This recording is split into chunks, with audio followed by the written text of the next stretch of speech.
Book 7, Chapter 5 of Les Misérables, translated by Isabel F. Hapgood. Les Misérables by Victor Hugo. Book 7, The Champmathieu Affair. Chapter 5, Hindrances. The posting service from Arras to Montreuil-sur-Mer was still operated at this period by small mail wagons of the time of the Empire. These mail wagons were two-wheeled cabriolets, upholstered inside with fawn-colored leather, hung on springs, and having but two seats, one for the post-boy, the other for the traveller. The wheels were armed with those long, offensive axles which keep other vehicles at a distance, and which may still be seen on the road in Germany. The dispatch box, an immense oblong coffer, was placed behind the vehicle and formed a part of it. This coffer was painted black, and the cabriolet yellow. These vehicles, which have no counterparts nowadays, had something distorted and hunchbacked about them, and when one saw them passing in the distance and climbing up some road to the horizon, they resembled the insects which are called, I think, termites, and which, though with but little corslet, drag a great train behind them. But they travelled at a very rapid rate. The post wagon which set out from Arras at 1 o'clock every night, after the mail from Paris had passed, arrived at Montreuil-sur-Mer a little before 5 o'clock in the morning. That night the wagon which was descending to Montreuil-sur-Mer by the Hesdin road collided at the corner of a street, just as it was entering the town, with a little tilbury harnessed to a white horse, which was going in the opposite direction, and in which there was but one person, a man, enveloped in a mantle. The wheel of the tilbury received quite a violent shock. The postman shouted to the man to stop, but the traveller paid no heed, and pursued his road at full gallop. "That man is in a devilish hurry," said the postman. The man thus hastening on was the one whom we have just seen struggling in convulsions which are certainly deserving of pity. Whither was he going? He could not have told. Why was he hastening? He did not know. He was driving at random, straight ahead. Whither? To Arras, no doubt. But he might have been going elsewhere as well. At times he was conscious of it, and he shuddered. He plunged into the night as into a gulf. Something urged him forward. Something drew him on. No one could have told what was taking place within him. Every one will understand it. What man is there who has not entered, at least once in his life, into that obscure cavern of the unknown? However, he had resolved on nothing, decided nothing, formed no plan, done nothing. None of the actions of his conscience had been decisive. He was, more than ever, as he had been at the first moment. Why was he going to Arras?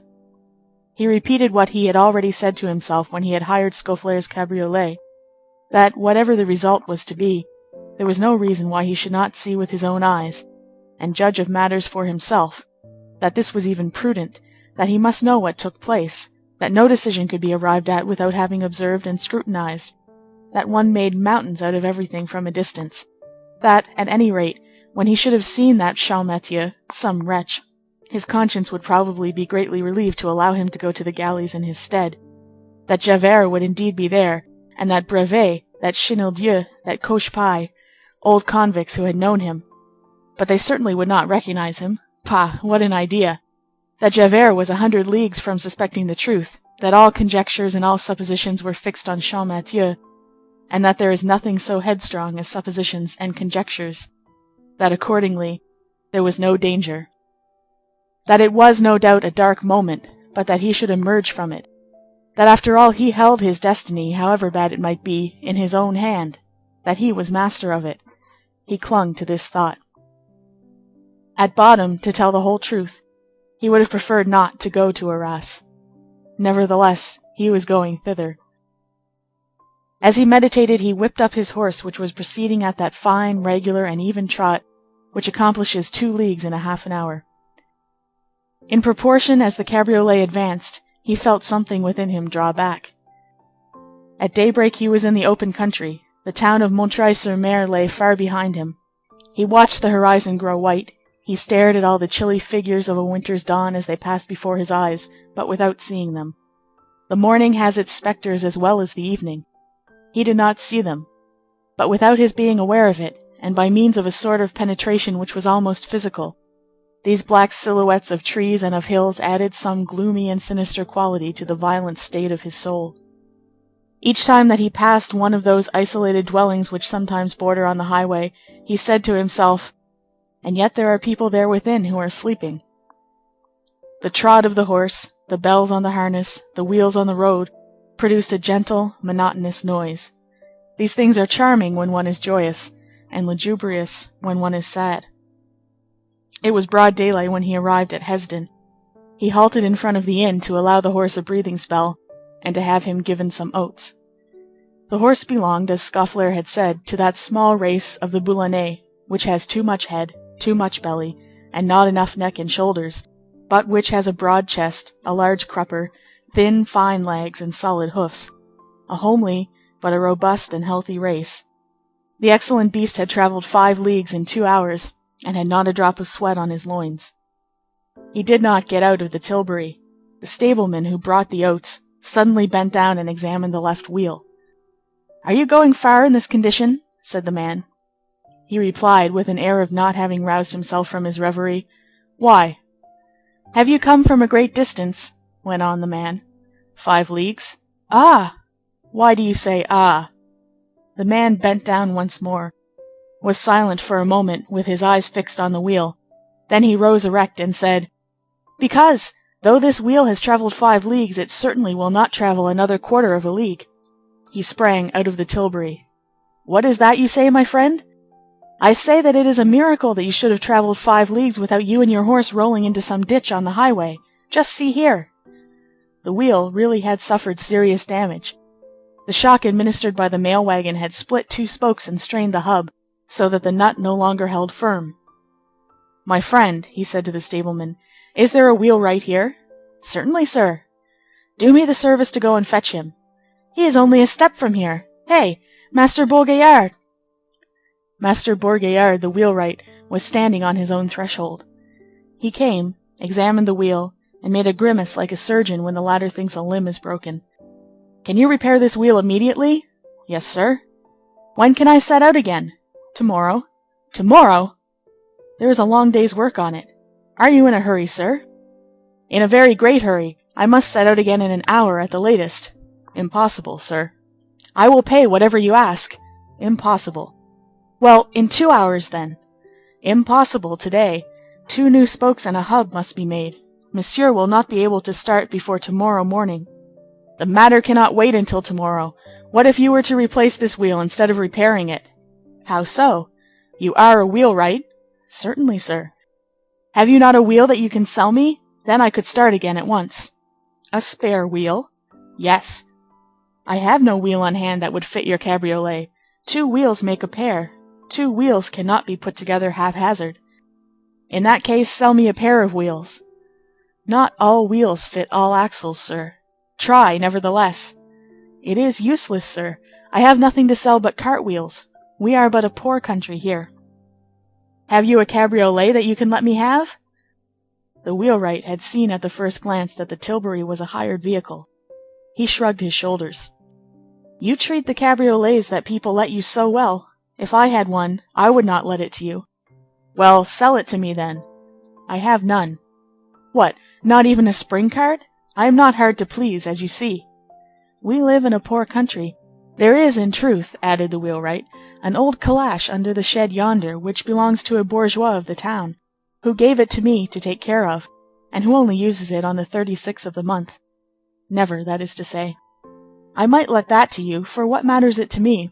But the bourgeois must not see it pass, and then it is a calash. It would require 2 horses." "I will take 2 post horses." "Where is monsieur going?" "To Arras." "And monsieur wishes to reach there today?" "Yes, of course." "By taking 2 post horses?" "Why not?" "Does it make any difference whether monsieur arrives at 4 o'clock tomorrow morning?" "Certainly not."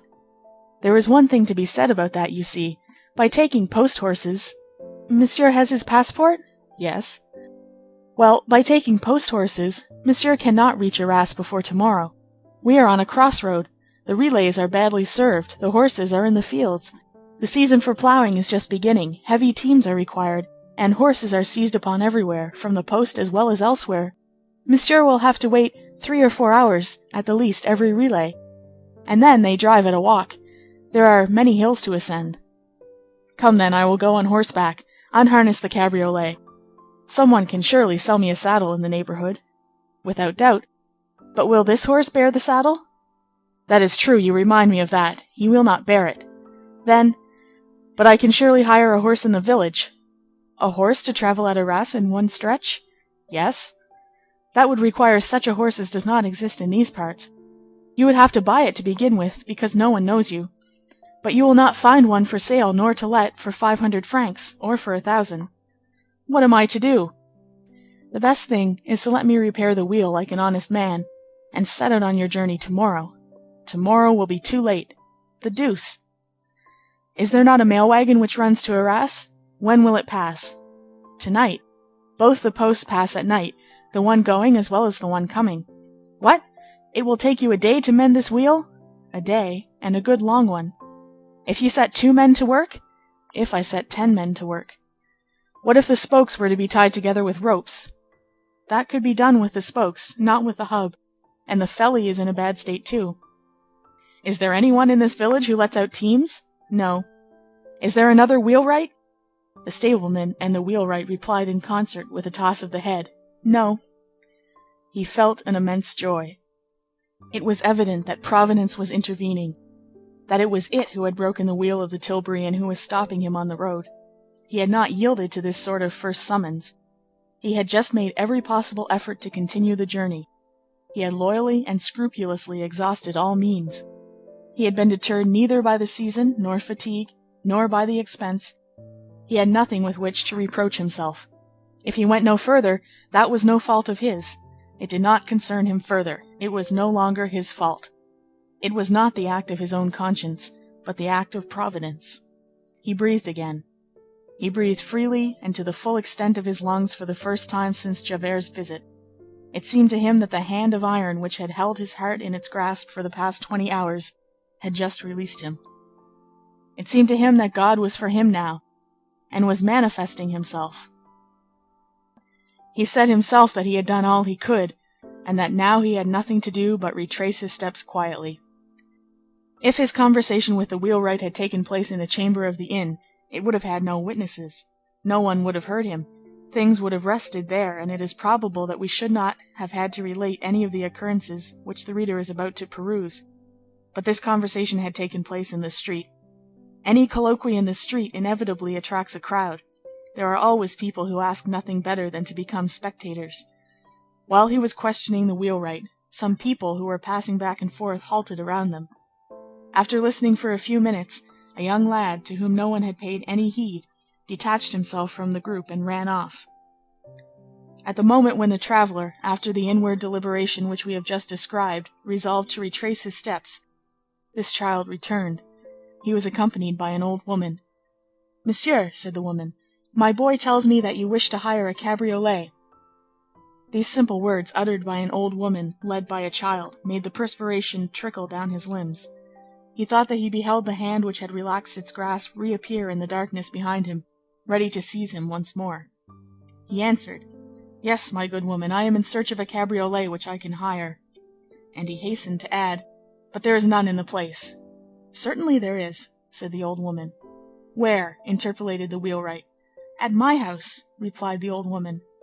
He shuddered. The fatal hand had grasped him again.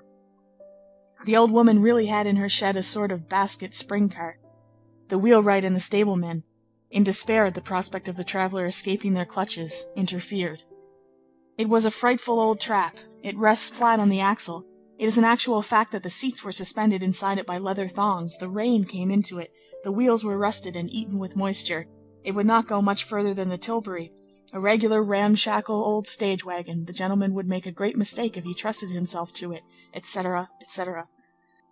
All this was true, but this trap, this ramshackle old vehicle, this thing, whatever it was, ran on its 2 wheels and could go to Arras.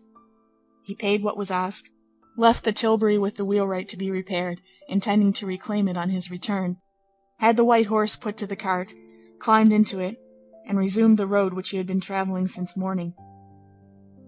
At the moment when the cart moved off, he admitted that he had felt, a moment previously, a certain joy in the thought that he should not go whither he was now proceeding. He examined this joy with a sort of wrath, and found it absurd. Why should he feel joy at turning back? After all, he was taking this trip of his own free will. No one was forcing him to it. And assuredly nothing would happen except what he should choose. As he left Hesdin, he heard a voice shouting to him, "Stop! Stop!" He halted the cart with a vigorous movement which contained a feverish and convulsive element resembling hope. It was the old woman's little boy. "Monsieur," said the latter, "it was I who got the cart for you." "Well?" "You have not given me anything." He who gave to all so readily thought this demand exorbitant and almost odious. "Ah, it's you, you scamp," said he. "You shall have nothing." He whipped up his horse and set off at full speed. He had lost a great deal of time at Hesdin. He wanted to make it good. The little horse was courageous and pulled for two, but it was the month of February. There had been rain, the roads were bad, and then it was no longer the Tilbury. The cart was very heavy, and in addition there were many ascents. He took nearly 4 hours to go from Hesdin to St. Paul, 4 hours for 5 leagues. At St. Paul he had the horse unharnessed at the first inn he came to, and led to the stable, as he had promised Scaufflaire. He stood beside the manger while the horse was eating. He thought of sad and confusing things. The innkeeper's wife came to the stable. "Does not monsieur wish to breakfast?" "Come, that is true. I even have a good appetite." He followed the woman, who had a rosy, cheerful face. She led him to the public room where there were tables covered with waxed cloth. "Make haste," said he. "I must start again. I am in a hurry." A big Flemish servant maid placed his knife and fork in all haste. He looked at the girl with a sensation of comfort. That is what ailed me, he thought. I had not breakfasted. His breakfast was served. He seized the bread, took a mouthful, and then slowly replaced it on the table, and did not touch it again. A carter was eating at another table. He said to this man, "Why is their bread so bitter here?" The carter was a German, and did not understand him. He returned to the stable and remained near the horse. An hour later he had quitted St. Paul and was directing his course towards Tank, which is only 5 leagues from Arras. What did he do during this journey? Of what was he thinking? As in the morning, he watched the trees, the thatched roofs, the tilled fields pass by, and the way in which the landscape, broken at every turn of the road, vanished. This is a sort of contemplation which sometimes suffices to the soul, and almost relieves it from thought. What is more melancholy and more profound than to see 1,000 objects for the first and last time? To travel is to be born and to die at every instant. Perhaps, in the vaguest region of his mind, he did make comparisons between the shifting horizon and our human existence. All the things of life are perpetually fleeing before us. The dark and bright intervals are intermingled. After a dazzling moment, an eclipse, we look, we hasten, we stretch out our hands to grasp what is passing. Each event is a turn in the road, and all at once we are old. We feel a shock. All is black. We distinguish an obscure door. The gloomy horse of life which has been drawing us halts, and we see a veiled and unknown person unharnessing amid the shadows. Twilight was falling when the children who were coming out of school beheld this traveler enter Tank. It is true that the days were still short. He did not halt at Tank. As he emerged from the village, a laborer who was mending the road with stones raised his head and said to him, "That horse is very much fatigued." The poor beast was, in fact, going at a walk. "Are you going to Arras?" added the road mender. "Yes." "If you go on at that rate, you will not arrive very early." He stopped his horse, and asked the laborer, "How far is it from here to Arras?" "Nearly 7 good leagues." "How is that? The posting guide only says 5 leagues and a quarter." "Ah," returned the road mender, "so you don't know that the road is under repair. You will find it barred a quarter of an hour further on. There is no way to proceed further." "Really?" "You will take the road on the left, leading to Carency. You will cross the river. When you reach Camblin, you will turn to the right. That is the road to Mont Saint Aloy, which leads to Arras." "But it is night, and I shall lose my way." "You do not belong in these parts?" "No." "And besides, it is all crossroads. Stop, sir," resumed the road mender. "Shall I give you a piece of advice? Your horse is tired. Return to Tank. There is a good inn there. Sleep there. You can reach Arras tomorrow." "I must be there this evening." "That is different. But go to the inn all the same, and get an extra horse. The stable boy will guide you through the crossroads." He followed the road mender's advice, retraced his steps, and half an hour later he passed the same spot again, but this time at full speed, with a good horse to aid. A stable boy, who called himself a postilion, was seated on the shaft of the carriole. Still, he felt that he had lost time. Night had fully come. They turned into the crossroad. The way became frightfully bad. The cart lurched from one rut to the other. He said to the postilion, "Keep it a trot, and you shall have a double fee." In one of the jolts, the whiffle-tree broke. "There's the whiffle-tree broken, sir," said the postilion. "I don't know how to harness my horse now. This road is very bad at night. If you wish to return and sleep at Tank, we could be in Arras early tomorrow morning." He replied, "Have you a bit of rope and a knife?" "Yes, sir." He cut a branch from a tree and made a whiffle-tree of it. This caused another loss of 20 minutes, but they set out again at a gallop. The plain was gloomy. Low-hanging, black, crisp fogs crept over the hills and wrenched themselves away like smoke. There were whitish gleams in the clouds. A strong breeze which blew in from the sea produced a sound in all quarters of the horizon, as of someone moving furniture. Everything that could be seen assumed attitudes of terror. How many things shiver beneath these vast breaths of the night! He was stiff with cold. He had eaten nothing since the night before. He vaguely recalled his other nocturnal trip in the vast plain in the neighborhood of Dang, 8 years previously, and it seemed but yesterday. The hour struck from a distant tower. He asked the boy, "What time is it?" 7 o'clock, sir. We shall reach Arras at 8. We have but 3 leagues still to go." At that moment he for the first time indulged in this reflection, thinking it odd the while that it had not occurred to him sooner, that all this trouble which he was taking was perhaps useless, that he did not know so much as the hour of the trial, that he should at least have informed himself of that, that he was foolish to go thus straight ahead without knowing whether he would be of any service or not. Then he sketched out some calculations in his mind, that ordinarily the sittings of the Court of Assizes began at 9 o'clock in the morning, that it could not be a long affair, that the theft of the apples would be very brief, that there would then remain only a question of identity, 4 or 5 depositions, and very little for the lawyers to say, that he should arrive after all was over. The postilion whipped up the horses. They had crossed the river, and left Mont Saint-Éloy behind them. The night grew more profound. End of Book 7, Chapter 5. Book 7, Chapter 6 of Les Misérables. Translated by Isabel F. Hapgood. Les Misérables by Victor Hugo. Book 7, The Champmathieu Affair. Chapter 6, Sister Simplice put to the proof. But at that moment Fantine was joyous. She had passed a very bad night. Her cough was frightful. Her fever had doubled in intensity. She had had dreams. In the morning, when the doctor paid his visit, she was delirious. He assumed an alarmed look, and ordered that he should be informed as soon as M. Madeleine arrived. All the morning she was melancholy, said but little, and laid plates in her sheets, murmuring the while in a low voice calculations which seemed to be calculations of distances. Her eyes were hollow and staring. They seemed almost extinguished at intervals, then lighted up again and shone like stars.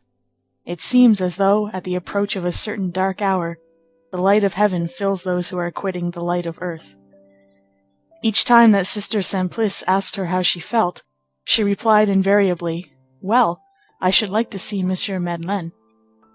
Some months before this, at the moment when Fantine had just lost her last modesty, her last shame, and her last joy, she was the shadow of herself.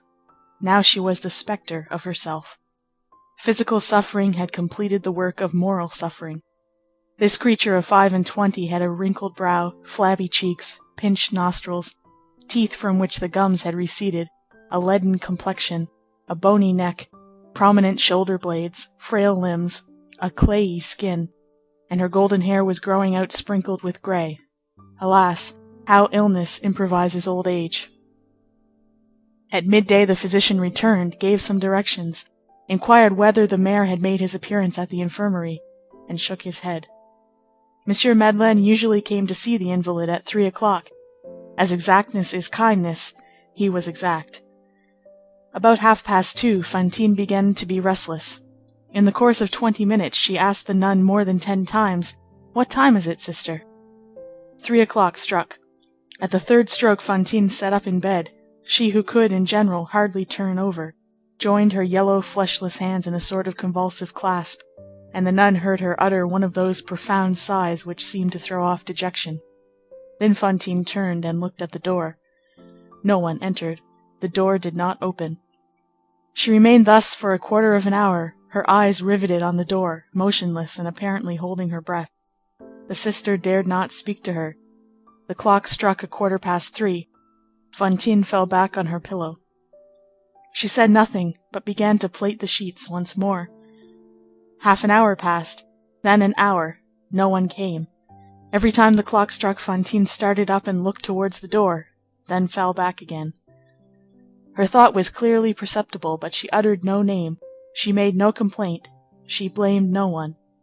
But she coughed in a melancholy way. One would have said that something dark was descending upon her. She was livid, and her lips were blue. She smiled now and then. 5 o'clock struck.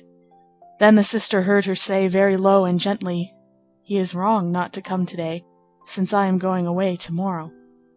Sister Simplice herself was surprised at Monsieur Madeleine's delay. In the meantime, Fantine was staring at the tester of her bed.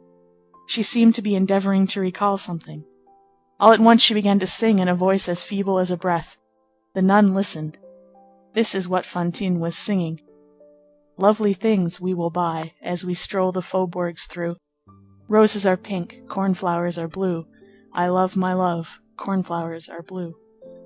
Yestreen the Virgin Mary came near my stove in a broidered mantle clad, and said to me, 'Here, hide neath my veil the child whom you one day begged from me. Haste to the city, buy linen, buy a needle, buy thread. Lovely things we will buy as we stroll the faubourgs through. Dear Holy Virgin, beside my stove I have set a cradle with ribbons decked. God may give me his loveliest star, I prefer the child thou hast granted me. Madam, what shall I do with this linen fine? Make of it clothes for thy newborn babe. Roses are pink and cornflowers are blue. I love my love, and cornflowers are blue. Wash this linen. Where? In the stream. Make of it, soiling not, spoiling not, a petticoat fair with its bodice fine, which I will embroider and fill with flowers. Madam, the child is no longer here. What is to be done? Then make of it a winding sheet in which to bury me. Lovely things we will buy as we stroll the faubourgs through. Roses are pink, cornflowers are blue. I love my love, cornflowers are blue." This song was an old cradle romance, with which she had in former days lulled her little Cosette to sleep, and which had never recurred to her mind in all the 5 years during which she had been parted from her child. She sang it in so sad a voice, and to so sweet an air, that it was enough to make anyone, even a nun, weep. The sister, accustomed as she was to austerities, felt a tear spring to her eyes. The clock struck 6. Fantine did not seem to hear it. She no longer seemed to pay attention to anything about her. Sister Simplice sent a serving maid to inquire of the portress of the factory whether the mayor had returned, and if he would not come to the infirmary soon. The girl returned in a few minutes. Fantine was still motionless, and seemed absorbed in her own thoughts. The servant informed Sister Simplice in a very low tone that the mayor had set out that morning before 6 o'clock, in a little tilbury harnessed to a white horse, cold as the weather was, that he had gone alone without even a driver, that no one knew what road he had taken, that people said he had been seen to turn into the road to Arras, that others asserted that they had met him on the road to Paris, that when he went away he had been very gentle, as usual, and that he had merely told the portress not to expect him that night.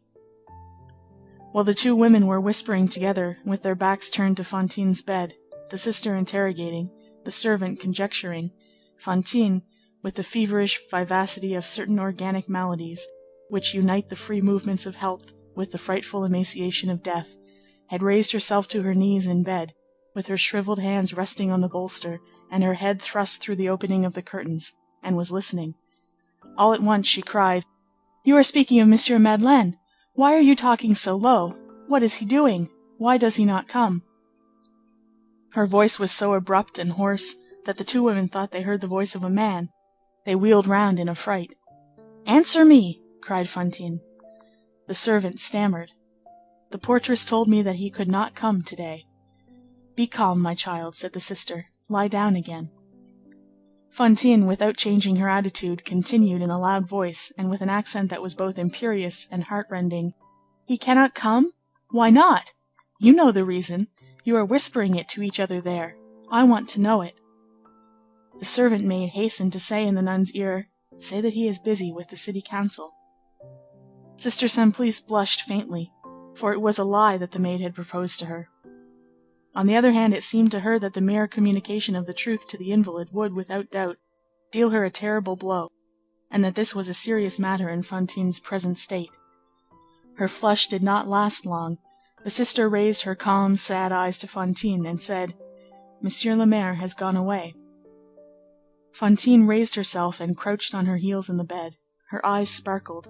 Indescribable joy beamed from that melancholy face. "Gone!" she cried. "He has gone to get Cosette." Then she raised her arms to heaven, and her white face became ineffable. Her lips moved. She was praying in a low voice.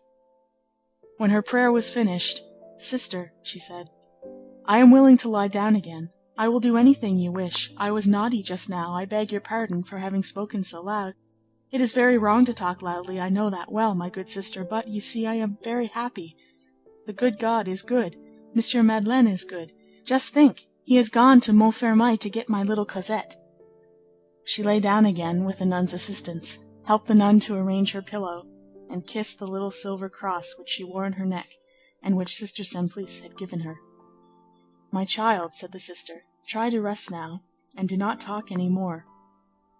Fantine took the sister's hand in her moist hands, and the latter was pained to feel that perspiration. "He set out this morning for Paris. In fact, he need not even go through Paris. Montfermeil is a little to the left as you come thence. Do you remember how he said to me yesterday when I spoke to him of Cosette, 'Soon, soon'? He wants to give me a surprise, you know. He made me sign a letter so that she could be taken from the Thénardiers. They cannot say anything, can they? They will give back Cosette, for they have been paid. The authorities will not allow them to keep the child since they have received their pay. Do not make signs to me that I must not talk, sister. I am extremely happy. I am doing well. I am not ill at all any more. I am going to see Cosette again. I am even quite hungry. It is nearly 5 years since I saw her last. You cannot imagine how much attached one gets to children. And then she will be so pretty, you will see. If you only knew what pretty little rosy fingers she had. In the first place, she will have very beautiful hands. She had ridiculous hands when she was only 1 year old, like this. She must be a big girl now. She is 7 years old. She is quite a young lady. I call her Cosette, but her name is really Euphrasie. Stop! This morning I was looking at the dust on the chimney-piece, and I had a sort of idea come across me, like that I should see Cosette again soon. Mon Dieu, how wrong it is not to see one's children for years. One ought to reflect that life is not eternal. Oh, how good Monsieur le Maire is to go. It is very cold. It is true, he had on his cloak at least. He will be here tomorrow, will he not? Tomorrow will be a festival day. Tomorrow morning, sister, you must remind me to put on my little cap that has lace on it. What a place that Montfermeil is. I took that journey on foot once. It was very long for me, but the diligences go very quickly. He will be here tomorrow with Cosette. How far is it from here to Montfermeil? The sister, who had no idea of distances, replied, "Oh, I think that he will be here tomorrow." "Tomorrow, tomorrow," said Fantine. "I shall see Cosette tomorrow. You see, good sister of the good God, that I am no longer ill. I am mad. I could dance if anyone wished it." A person who had seen her a quarter of an hour previously would not have understood the change. She was all rosy now. She spoke in a lively and natural voice. Her whole face was one smile. Now and then she talked. She laughed softly. The joy of a mother is almost infantile. "Well," resumed the nun, "now that you are happy, mind me, and do not talk any more." Fantine laid her head on her pillow and said in a low voice, "Yes, lie down again and be good, for you are going to have your child. Sister Simplice is right. Everyone here is right." And then, without stirring, without even moving her head, she began to stare all about her with wide-open eyes and a joyous air, and she said nothing more. The sister drew the curtains together again, hoping that she would fall into a doze. Between 7 and 8 o'clock the doctor came. Not hearing any sound, he thought Fantine was asleep, entered softly, and approached the bed on tiptoe. He opened the curtains a little, and by the light of the taper he saw Fantine's big eyes gazing at him. she said to him, "She will be allowed to sleep beside me in a little bed, will she not, sir?" The doctor thought that she was delirious. She added, "See, there is just room." The doctor took Sister Simplice aside, and she explained matters to him, that Monsieur Madeleine was absent for a day or two, and that in their doubt they had not thought it well to undeceive the invalid, who believed that the mare had gone to Montfermeil, that it was possible, after all, that her guess was correct. The doctor approved. He returned to Fantine's bed, and she went on, "You see, when she wakes up in the morning, I shall be able to say good morning to her, poor kitten, and when I cannot sleep at night, I can hear her asleep. Her little gentle breathing will do me good." "Give me your hand," said the doctor. She stretched out her arm, and exclaimed with a laugh, "Ah, hold! In truth, you did not know it. I am cured. Cosette will arrive tomorrow." The doctor was surprised. She was better. The pressure on her chest had decreased. Her pulse had regained its strength. A sort of life had suddenly supervened and reanimated this poor, worn-out creature. "Doctor," she went on, "did the sister tell you that Monsieur le Maire has gone to get that mite of a child?" The doctor recommended silence, and that all painful emotions should be avoided. He prescribed an infusion of pure cinchona, and in case the fever should increase again during the night, a calming potion. As he took his departure, he said to the sister, "She is doing better. If good luck willed that the mare should actually arrive tomorrow with the child, who knows? There are crises so astounding. Great joy has been known to arrest maladies. I know well that this is an organic disease, and in an advanced state, but all those things are such mysteries. We may be able to save her." End of Book 7, Chapter 6.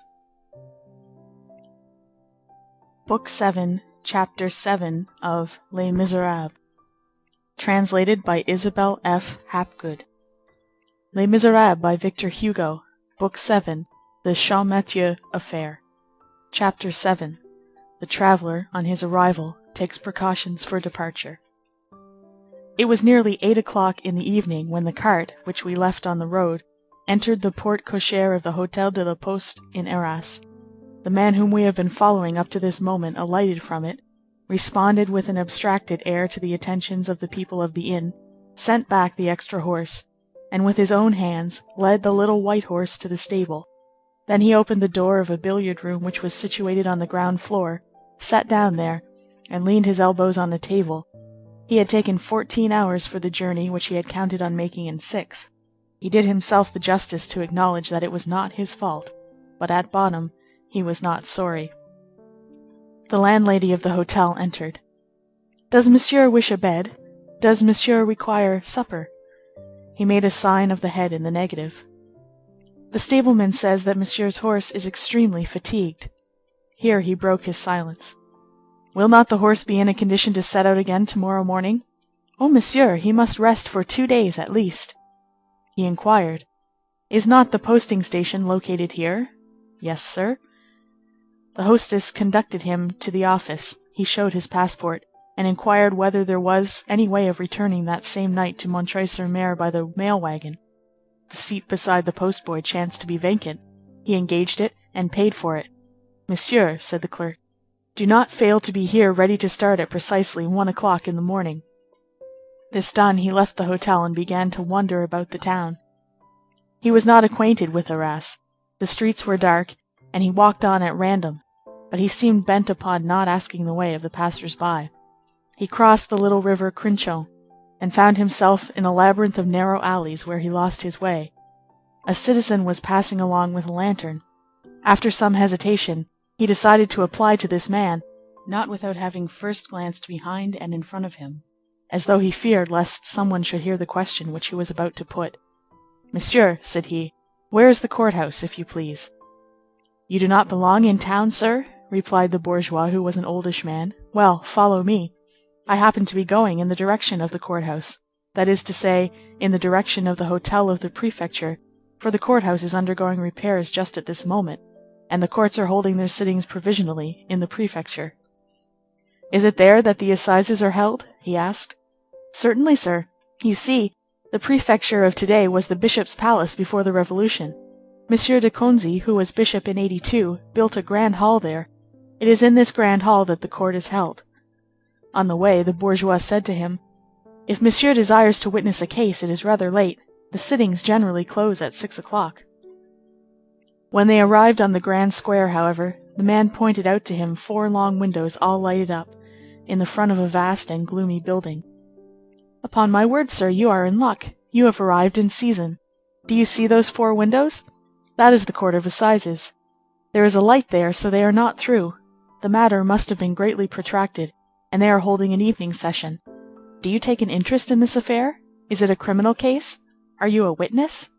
He replied, "I have not come on any business. I only wish to speak to one of the lawyers."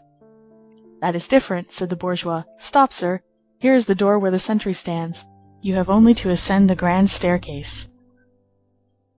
He conformed to the bourgeois's directions, and a few minutes later he was in a hall containing many people, and where groups intermingled with lawyers in their gowns were whispering together here and there. It is always a heart-breaking thing to see these congregations of men robed in black murmuring together in low voices on the threshold of the halls of justice. It is rare that charity and pity are the outcome of these words. Condemnations pronounced in advance are more likely to be the result.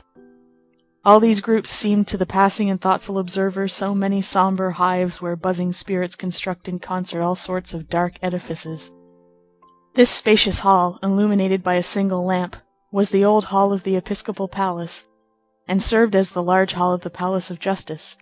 A double-leaved door, which was closed at that moment, separated it from the large apartment where the court was sitting.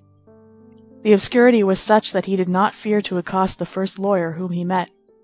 "What stage have they reached, sir?" he asked. "It is finished," said the lawyer. "Finished?" This word was repeated in such accents that the lawyer turned round. "Excuse me, sir, perhaps you are a relative?" "No, I know no one here." "Has judgment been pronounced?" "Of course, nothing else was possible." "To penal servitude?" "For life." He continued in a voice so weak that it was barely audible. "Then his identity was established?" "What identity?" replied the lawyer. "There was no identity to be established. The matter was very simple. The woman had murdered her child. The infanticide was proved. The jury threw out the question of premeditation, and she was condemned for life." "So it was a woman," said he. "Why, certainly, the Limousin woman. Of what are you speaking?" "Nothing. But since it is all over, how comes it that the hall is still lighted?" "For another case, which was begun about 2 hours ago." "What other case?" "Oh, this one is a clear case also. It is about a sort of blackguard, a man arrested for a second offense, a convict who has been guilty of theft. I don't know his name exactly. There's a bandit's phiz for you. I'd send him to the galleys on the strength of his face alone." "Is there any way of getting into the courtroom, sir?" said he. "I really think that there is not. There is a great crowd. However, the hearing has been suspended. Some people have gone out. And when the hearing is resumed, you might make an effort." "Where is the entrance?" "Through yonder large door." The lawyer left him. In the course of a few moments he had experienced almost simultaneously, almost intermingled with each other, all possible emotions. The words of this indifferent spectator had in turn pierced his heart like needles of ice and like blades of fire. When he saw that nothing was settled, he breathed freely once more, but he could not have told whether what he felt was pain or pleasure. He drew near to many groups and listened to what they were saying. The docket of the session was very heavy. The president had appointed for the same day 2 short and simple cases. They had begun with the infanticide, and now they had reached the convict, the old offender, the return horse. This man had stolen apples, but that did not appear to be entirely proved. What had been proved was that he had already been in the galleys at Toulon. It was that which lent a bad aspect to his case. However, the man's examination and the depositions of the witnesses had been completed, but the lawyer's plea and the speech of the public prosecutor were still to come. It could not be finished before midnight. The man would probably be condemned. The attorney general was very clever, and never missed his culprits. He was a brilliant fellow, who wrote verses. An usher stood at the door communicating with the hall of the assizes. He inquired of this usher, "Will the door be opened soon, sir?" "It will not be opened at all," replied the usher. "What? It will not be opened when the hearing is resumed? Is not the hearing suspended?" "The hearing has just begun again," replied the usher, "but the door will not be opened again." "Why?" "Because the hall is full." "What? There is not room for one more?" "Not another one. The door is closed. No one can enter now." The usher added after a pause, "There are, to tell the truth, 2 or 3 extra places behind Monsieur le Président, but Monsieur le Président only admits public functionaries to them." So saying, the usher turned his back. He retired with bowed head, traversed the antechamber, and slowly descended the stairs as though hesitating at every step. It is probable that he was holding counsel with himself. The violent conflict which had been going on within him since the preceding evening was not yet ended, and every moment he encountered some new phase of it. On reaching the landing place, he leaned his back against the balusters and folded his arms. All at once he opened his coat, drew out his pocket-book, took from it a pencil, tore out a leaf, and upon that leaf he wrote rapidly, by the light of the street lantern, this line: "Monsieur Madeleine, mayor of M. Then he ascended the stairs once more with great strides, made his way through the crowd, walked straight up to the usher, handed him the paper, and said in an authoritative manner, "Take this to Monsieur le Président." The usher took the paper, cast a glance upon it, and obeyed. End of Book 7, Chapter 7. Book 7, Chapter 8 of Les Misérables. Translated by Isabelle F. Hapgood. Les Misérables by Victor Hugo. Book 7, The Champmathieu Affair. Chapter 8, An Entrance by Favor. Although he did not suspect the fact, the mayor of M. enjoyed a sort of celebrity. For the space of 7 years his reputation for virtue had filled the whole of Basse-Boulognaise. It had eventually passed the confines of a small district, and had been spread abroad through 2 or 3 neighboring departments. Besides the service which he had rendered to the chief town by resuscitating the black jet industry, there was not one of the 140 communes of the arrondissement of M. which was not indebted to him for some benefit. He had even at need contrived to aid and multiply the industries of other arrondissements. It was thus that he had, when occasion offered, supported with his credit and his funds the linen factory at Boulogne, the flax spinning industry at Vervins, and the hydraulic manufacture of cloth at Boubers-sur-Canche. Everywhere the name of M. Madeleine was pronounced with veneration. Arras and Douai envied the happy little town of M. its mayor. The councillor of the royal court of Douai, who was presiding over the session of the assize at Arras, was acquainted, in common with the rest of the world, with this name which was so profoundly and universally honored. When the usher, discreetly opening the door which connected the council chamber with the courtroom, bent over the back of the president's armchair and handed him the paper on which was inscribed the line which we have just perused, adding, "The gentleman desires to be present at the trial," the president, with a quick and deferential movement, seized the pen and wrote a few words at the bottom of the paper, returning it to the usher, saying, "Admit him." The unhappy man, whose history we are relating, had remained near the door of the hall, in the same place and the same attitude in which the usher had left him. In the midst of his reverie he heard one of them saying to him, "Will monsieur do the honor to follow me?" It was the same usher who had turned his back on him but a moment previously, and who was now bowing to the earth before him. At the same time the usher handed him the paper. He unfolded it, and as he chanced to be near the light he could read it. "The president of the court of assize presents his respects to M. Madeleine." He crushed the paper in his hands as though the words contained for him a strange and bitter aftertaste. He followed the usher. A few minutes later he found himself alone in a sort of wainscoted cabinet of severe aspect, lighted by 2 wax candles placed upon a table with a green cloth. The last words of the usher, who had just quitted him, still rang in his ears. "Monsieur, you are now in the council chamber. You have only to turn the copper handle of yonder door, and you will find yourself in the courtroom behind the president's chair." These words were mingled in his thoughts with a vague memory of narrow corridors and dark staircases which he had recently traversed. The usher had left him alone. The supreme moment had arrived. He sought to collect his faculties, but could not. It is chiefly at the moment when there is the greatest need for attaching them to the painful realities of life that the threads of thought snap within the brain. He was in the very place where judges deliberated and condemned. With stupid tranquillity he surveyed this peaceful and terrible apartment, where so many lives had been broken, which was soon to ring with his name, and which his fate was at that moment traversing. He stared at the wall, then he looked at himself, wondering that it should be that chamber, and that it should be he. He had eaten nothing for 24 hours. He was worn out by the jolts of the cart, but he was not conscious of it. It seemed to him that he felt nothing. He approached a black frame which was suspended on the wall, and which contained, under glass, an ancient autograph letter of Jean-Nicolas Pache, mayor of Paris and minister, and dated, through an error no doubt, the 9th of June of the year 2, and in which Pache forwarded to the Commune the list of ministers and deputies held in arrest by them. Any spectator who had chanced to see him at that moment, and who had watched him, would have imagined, doubtless, that this letter struck him as very curious, for he did not take his eyes from it, and he read it 2 or 3 times. He read it without paying any attention to it, and unconsciously. He was thinking of Fantine and Cosette. As he dreamed, he turned round, and his eyes fell upon the brass knob of the door which separated him from the court of assize. He had almost forgotten that door. His glance, calm at first, paused there, remained fixed on that brass handle, and grew terrified. Little by little became impregnated with fear. Beads of perspiration burst forth among his hair and trickled down upon his temples. At a certain moment he made that indescribable gesture of a sort of authority mingled with rebellion, which is intended to convey, and which does so well convey, "Pardieu, who compels me to this?" He then wheeled briskly round, caught sight of the door through which he had entered in front of him, went to it, opened it, and passed out.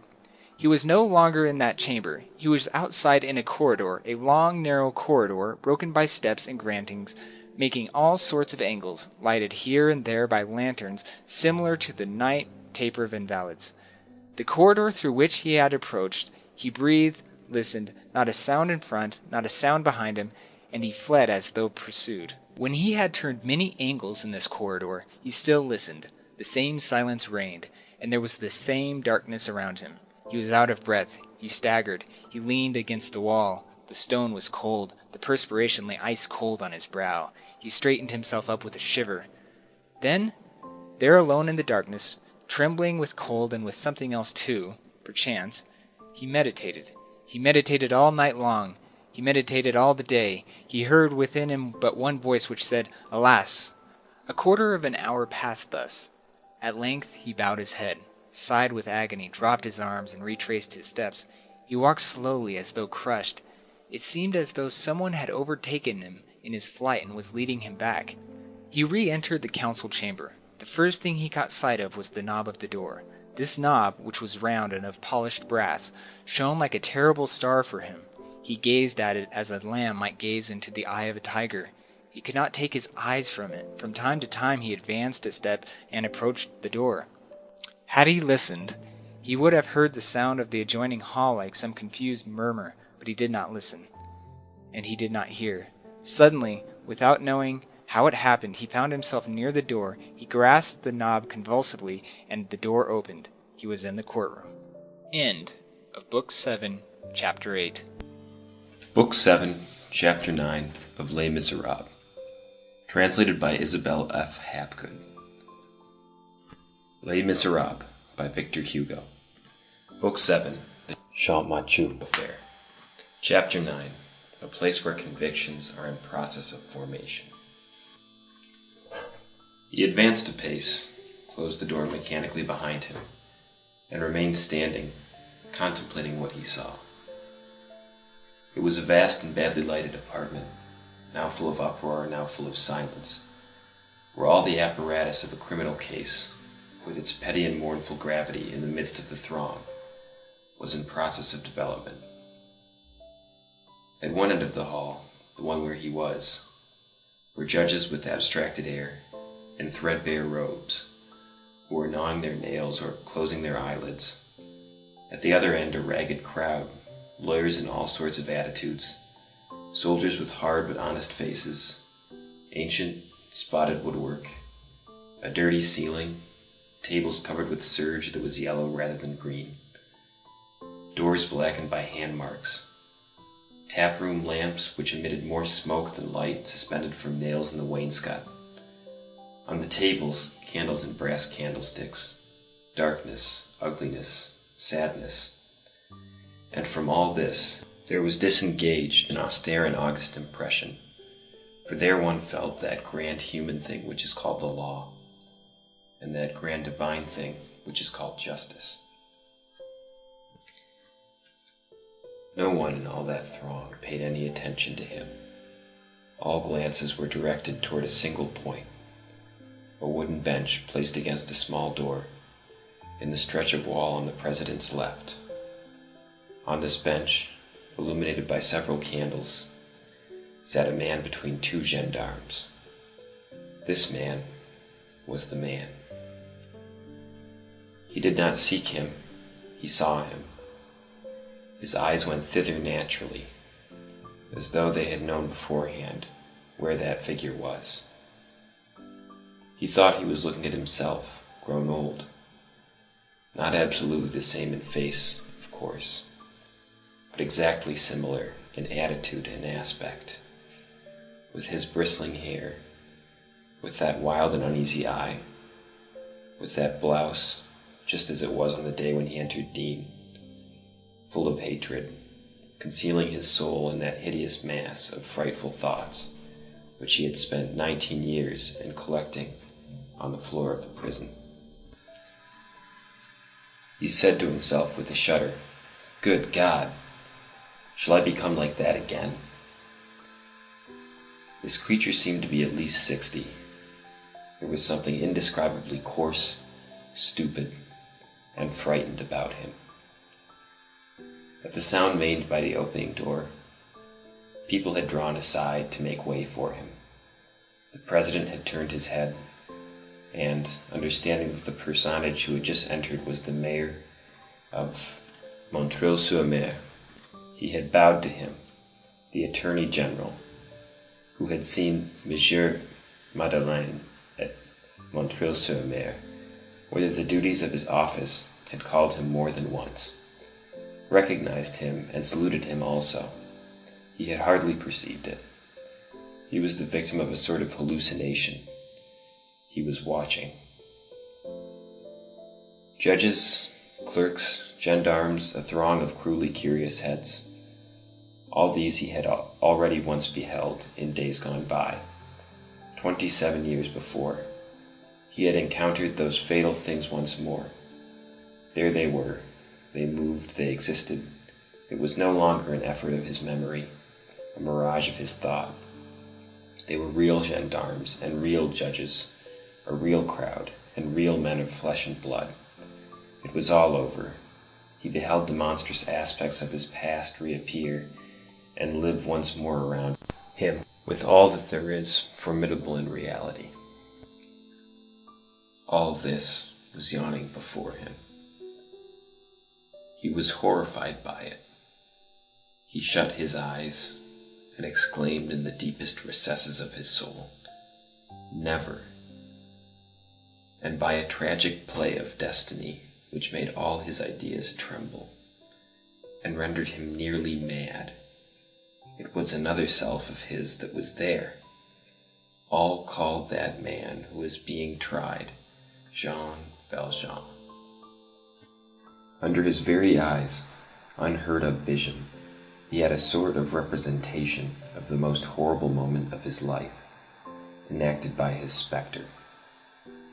Everything was there. The apparatus was the same. The hour of the night.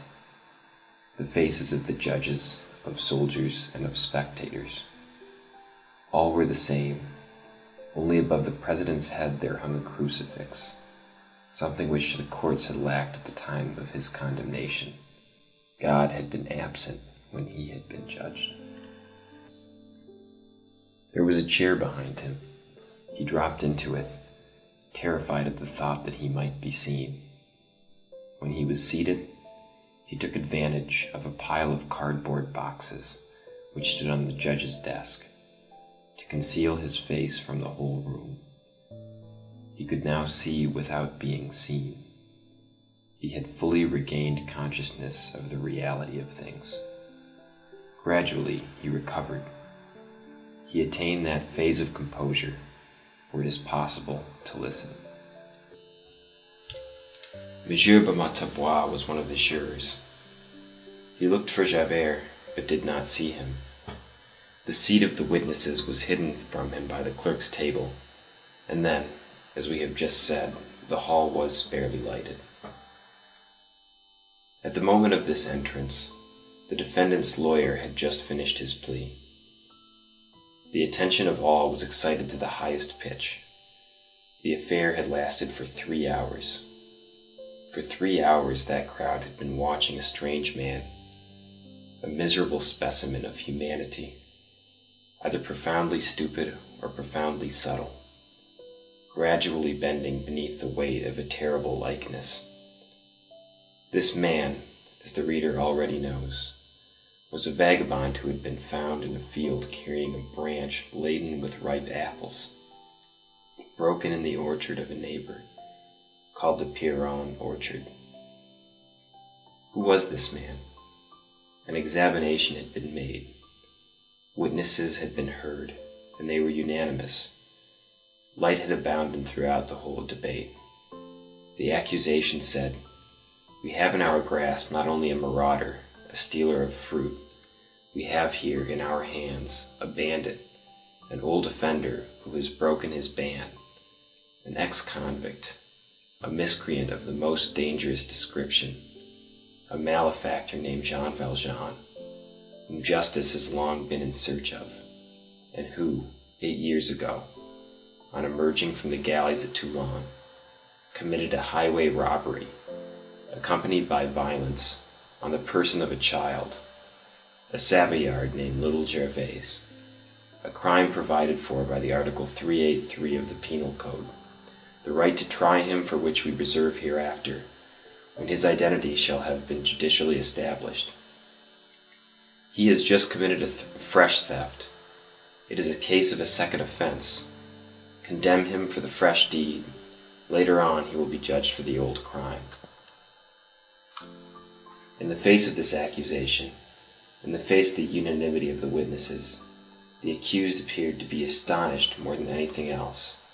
He made signs and gestures which were meant to convey no, or else he stared at the ceiling. He spoke with difficulty, replied with embarrassment, but his whole person from head to foot was a denial. He was an idiot in the presence of all these minds ranged in order of battle against him, and like a stranger in the midst of this society which was seizing fast upon him. Nevertheless, it was a question of the most menacing future for him.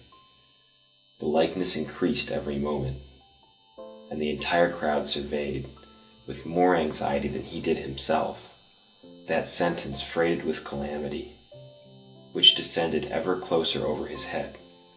There was even a glimpse of a possibility afforded, besides the galleys, a possible death penalty, in case his identity was established, and the affair of Little Gervais was to end thereafter in condemnation. Who was this man? What was the nature of his apathy? Was it imbecility or craft? Did he understand too well, or did he not understand at all? These were questions which divided the crowd, and seemed to divide the jury. There was something both terrible and puzzling in this case. The drama was not only melancholy, it was also obscure.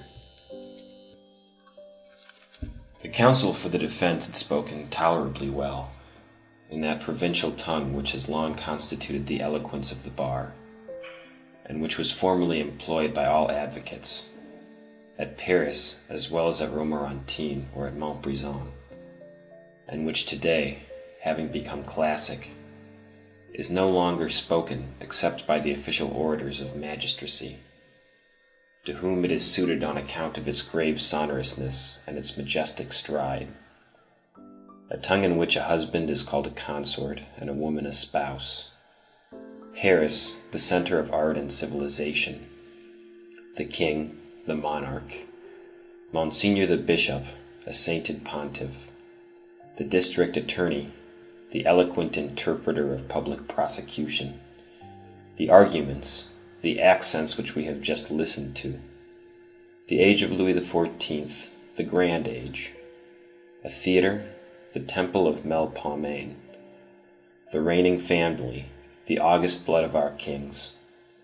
A concert, a musical solemnity. The grand commandant of the province, the illustrious warrior who, etc. The pupils in the seminary, these tender levities. Errors imputed to newspapers, the imposture which distills its venom through the columns of those organs, etc. The lawyer had, accordingly, begun with an explanation as to the theft of the apples, an awkward matter couched in fine style, but Benin Bousset himself was obliged to allude to a chicken in the midst of a funeral oration, and he extricated himself from the situation in stately fashion. The lawyer established the fact that the theft of the apples had not been circumstantially proved. His client, whom he, in his character of counsel, persisted in calling Champmathieu, had not been seen scaling that wall, nor breaking that branch, by anyone. He had been taken with that branch, which the lawyer preferred to call a bough, in his possession, but he said that he had found it broken off and lying on the ground, and had picked it up. Where was there any proof to the contrary? No doubt that branch had been broken off and concealed after the scaling of the wall, then thrown away by the alarmed marauder. There was no doubt that there had been a thief in the case. But what proof was there that that thief had been Champmathieu? One thing only, his character as an ex-convict. The lawyer did not deny that that character appeared to be, unhappily, well attested. The accused had resided at Faverolles. The accused had exercised the calling of a tree pruner there. The name of Champmathieu might well have had its origin in Jean Mathieu. All that was true. In short, 4 witnesses recognized Champmathieu, positively and without hesitation, as that convict Jean Valjean. To these signs, to this testimony, the counsel could oppose nothing but the denial of his client, the denial of an interested party. But supposing that he was the convict Jean Valjean, did that prove that he was the thief of the apples? That was a presumption at the most, not a proof. The prisoner, it was true, and his counsel, in good faith, was obliged to admit it, had adopted a bad system of defense. He obstinately denied everything, the theft and his character of convict. An admission upon the last point would certainly have been better, and would have won for him the indulgence of his judges. The counsel had advised him to do this, but the accused had obstinately refused, thinking, no doubt, that he would save everything by admitting nothing. It was an error, but ought not the paucity of this intelligence to be taken into consideration? The man was visibly stupid. Long continued wretchedness in the galleys, long misery outside the galleys, had brutalized him, etc. He defended himself badly. Was that a reason for condemning him? As for the affair with little Gervais, the counsel need not discuss it. It did not enter into the case. The lawyer wound up by beseeching the jury and the court, if the identity of Jean Valjean appeared to them to be evident, to apply to him the police penalties which are provided for a criminal who has broken his ban, and not the frightful chastisement which descends upon the convict guilty of a second offense. The district attorney answered the counsel for the defense. He was violent and florid, as district attorneys usually are.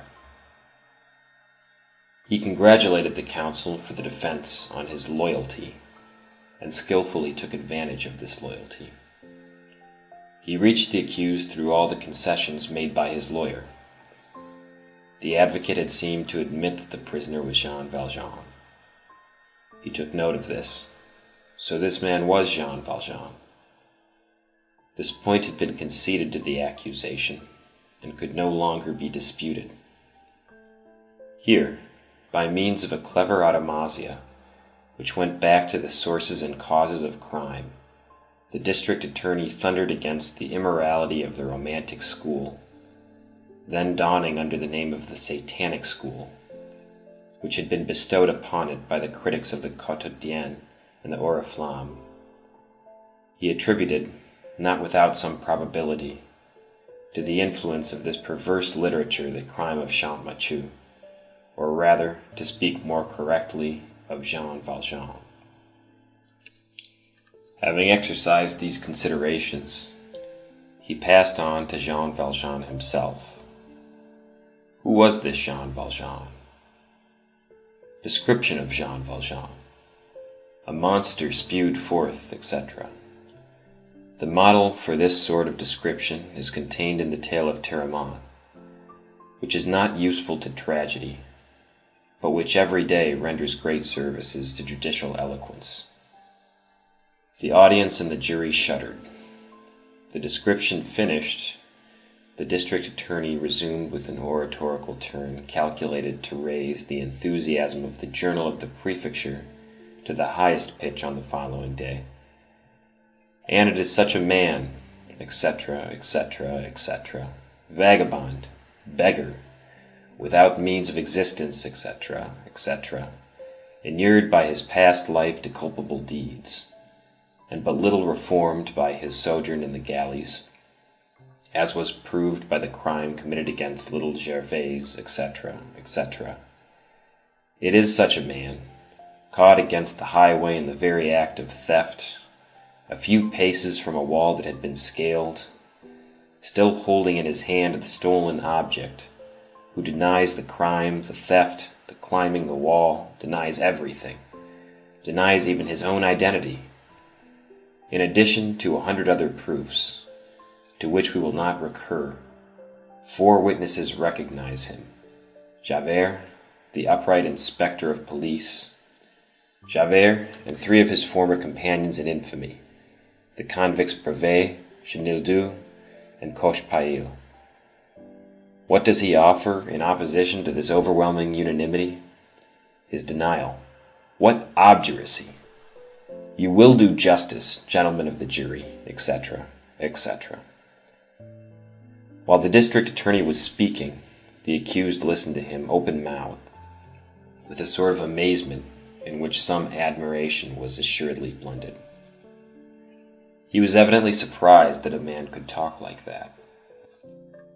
From time to time, at those energetic moments of the prosecutor's speech, when eloquence which cannot contain itself overflows in a flood of withering epithets and envelopes the accused like a storm, he moved his head slowly from right to left and from left to right in the sort of mute and melancholy protest with the district attorney directed the attention of the jury to this stupid attitude, evidently deliberate, which denoted not imbecility, but craft, skill, a habit of deceiving justice, and which set forth in all its nakedness the profound perversity of this man. He ended by making his reserves on the fare of little Gervais and demanding a severe sentence. At that time, as the reader will remember, it was penal servitude for life. The counsel for the defense rose, began by complimenting Monsieur l'Avocat Général on his admirable speech, then replied as best he could, but he weakened. The ground was evidently slipping away from under his feet. End of Book 7, Chapter 9. Book 7, Chapter 10 of Les Misérables. Translated by Isabel F. Hapgood. Les Misérables by Victor Hugo. Book 7, The Champmathieu Affair. Chapter 10, The System of Denials. The moment for closing the debate had arrived. The president had the accused stand up and addressed to him the customary question: "Have you anything to add to your defense?" The man did not appear to understand as he stood there, twisting in his hands a terrible cap which he had. The president repeated the question. This time the man heard it. He seemed to understand. He made a motion like a man who is just waking up, cast his eyes about him, stared at the audience, the gendarmes, his counsel, the jury, the court, laid his monstrous fist on the rim of woodwork in front of his bench, took another look, and all at once, fixing his glance upon the district attorney, he began to speak. It was like an eruption. It seemed, from the manner in which the words escaped from his mouth, incoherent, impetuous, pell-mell, tumbling over each other, as though they were all pressing forward to issue forth at once.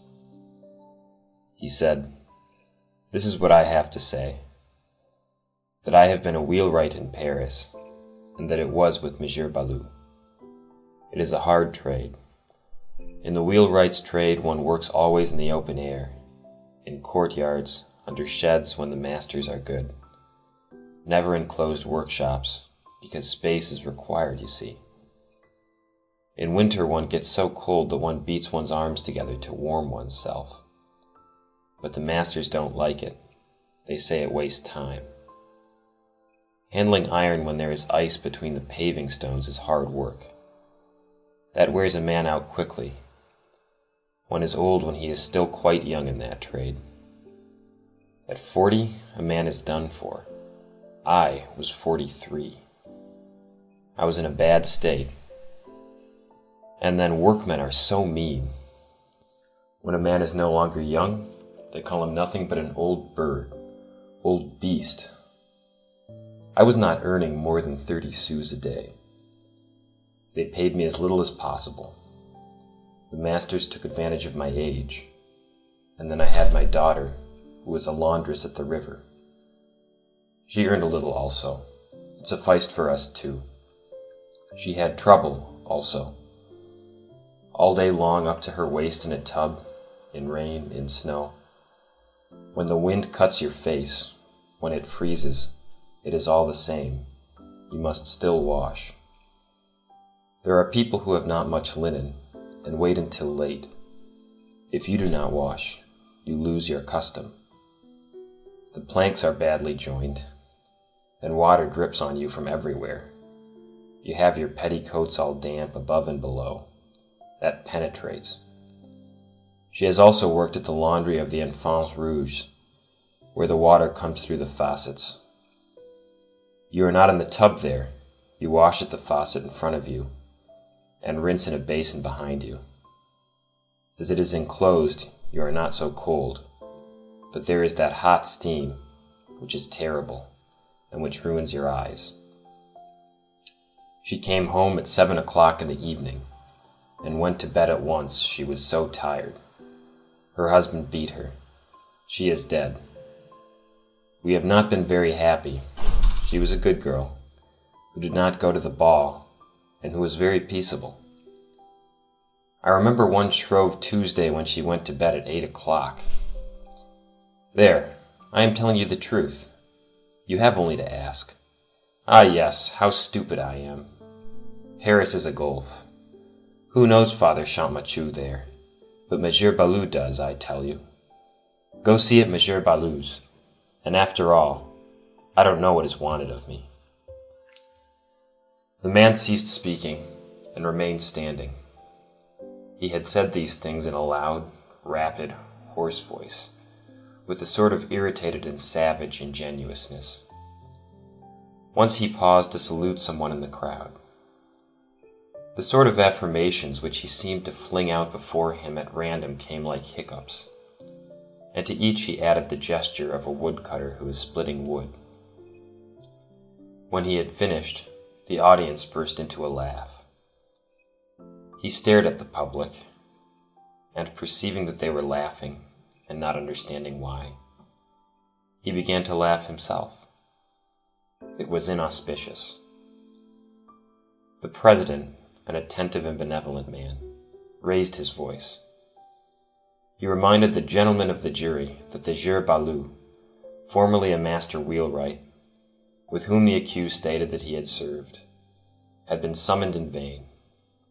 He had become bankrupt and was not to be found. Then turning to the accused, he enjoined him to listen to what he was about to say, and added, "You are in a position where reflection is necessary. The gravest presumptions rest upon you, and may induce vital results. Prisoner, in your own interests, I summon you for the last time to explain yourself clearly on 2 points. In the first place, did you or did you not climb the wall of the Perron orchard, break the branch, and steal the apples? That is to say, commit the crime of breaking in and theft. In the second place, are you the discharged convict, Jean Valjean? Yes or no? The prisoner shook his head with a capable air, like a man who has thoroughly understood, and who knows what answer he is going to make. He opened his mouth, turned towards the president, and said, "In the first place." Then he stared at his cap, stared at the ceiling, and held his peace. "Prisoner," said the district attorney in a severe voice, "pay attention.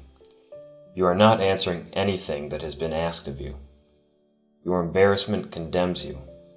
It is evident that your name is not Champmathieu, that you are the convict, Jean Valjean, concealed first under the name of Jean Mathieu, which was the name of his mother, that you went to Auvergne, that you were born at Faverolles, where you were a pruner of trees. It is evident that you have been guilty of entering and of the theft of ripe apples from the Perron orchard. The gentlemen of the jury will form their own opinion." The prisoner had finally resumed his seat. He arose abruptly when the district attorney had finished, and exclaimed, "You are very wicked, that you are. That is what I wanted to say. I could not find words for it at first. I have stolen nothing. I am a man who does not have something to eat every day. I was coming from Ailly. I was walking through the country after a shower, which had made the whole country yellow. Even the ponds were overflowed, and nothing sprang from the sand any more but the little blades of grass at the wayside. I found a broken branch with apples on the ground. I picked up the branch without knowing that it would get me into trouble. I have been in prison, and they have been dragging me about for the last 3 months. More than that I cannot say. People talk against me. They tell me, 'Answer.' The gendarme, who is a good fellow, nudges my elbow and says to me in a low voice, 'Come, answer.' I don't know how to explain. I have no education. I am a poor man. That is where they wrong me, because they do not see this. I have not stolen. I picked up from the ground things that were lying there. You say, Jean Valjean, Jean Mathieu. I don't know those persons. They are villagers. I worked for Monsieur Balou, Boulevard de l'Hôpital. My name is Jean Mathieu. You are very clever to tell me where I was born. I don't know myself. It's not everybody who has a house in which to come into the world. That would be too convenient. I think that my father and mother were people who strolled along the highways. I know nothing different. When I was a child, they called me young fellow. Now they call me old fellow. Those are my baptismal names. Take that as you like. I have been in Auvergne. I have been at Faverolles, pardi. Well, can't a man have been in Auvergne, or at Faverolles, without having been in the galleys? I tell you that I have not stolen, and that I am Father Champmathieu. I have been with Monsieur Balou. I have had a settled residence. You worry me with your nonsense there. Why is everybody pursuing me so furiously? The district attorney had remained standing. He addressed the president. Monsieur le Président, in view of the confused but exceedingly clever denials of the prisoner, who would like to pass himself off as an idiot, but who will not succeed in so doing, we shall attend to that. We demand that it shall please you, and that it shall please the court to summon once more into this place the convicts Brevet, Cochepaille, and Chenildieu, and Police Inspector Javert, and question them for the last time as to the identity of the prisoner with the convict Jean Valjean. I will remind the district attorney, said the president, that Police Inspector Javert, recalled by his duties to the capital of a neighboring arrondissement, left the courtroom and the town as soon as he had made his deposition. We have accorded him permission, with the consent of the district attorney and of the counsel for the prisoner. This is true, Mr. President, responded the district attorney. In the absence of Sheriff Javert, I think it my duty to remind the gentlemen of the jury of what he said here a few hours ago. Javert is an estimable man, who does honor by his rigorous and strict probity to inferior but important functions. These are the terms of his deposition. I do not even stand in need of circumstantial proofs and moral presumptions to give the lie to the prisoner's denial. I recognize him perfectly. The name of this man is not Champmathieu. He is an ex-convict named Jean Valjean, and is very vicious and much to be feared.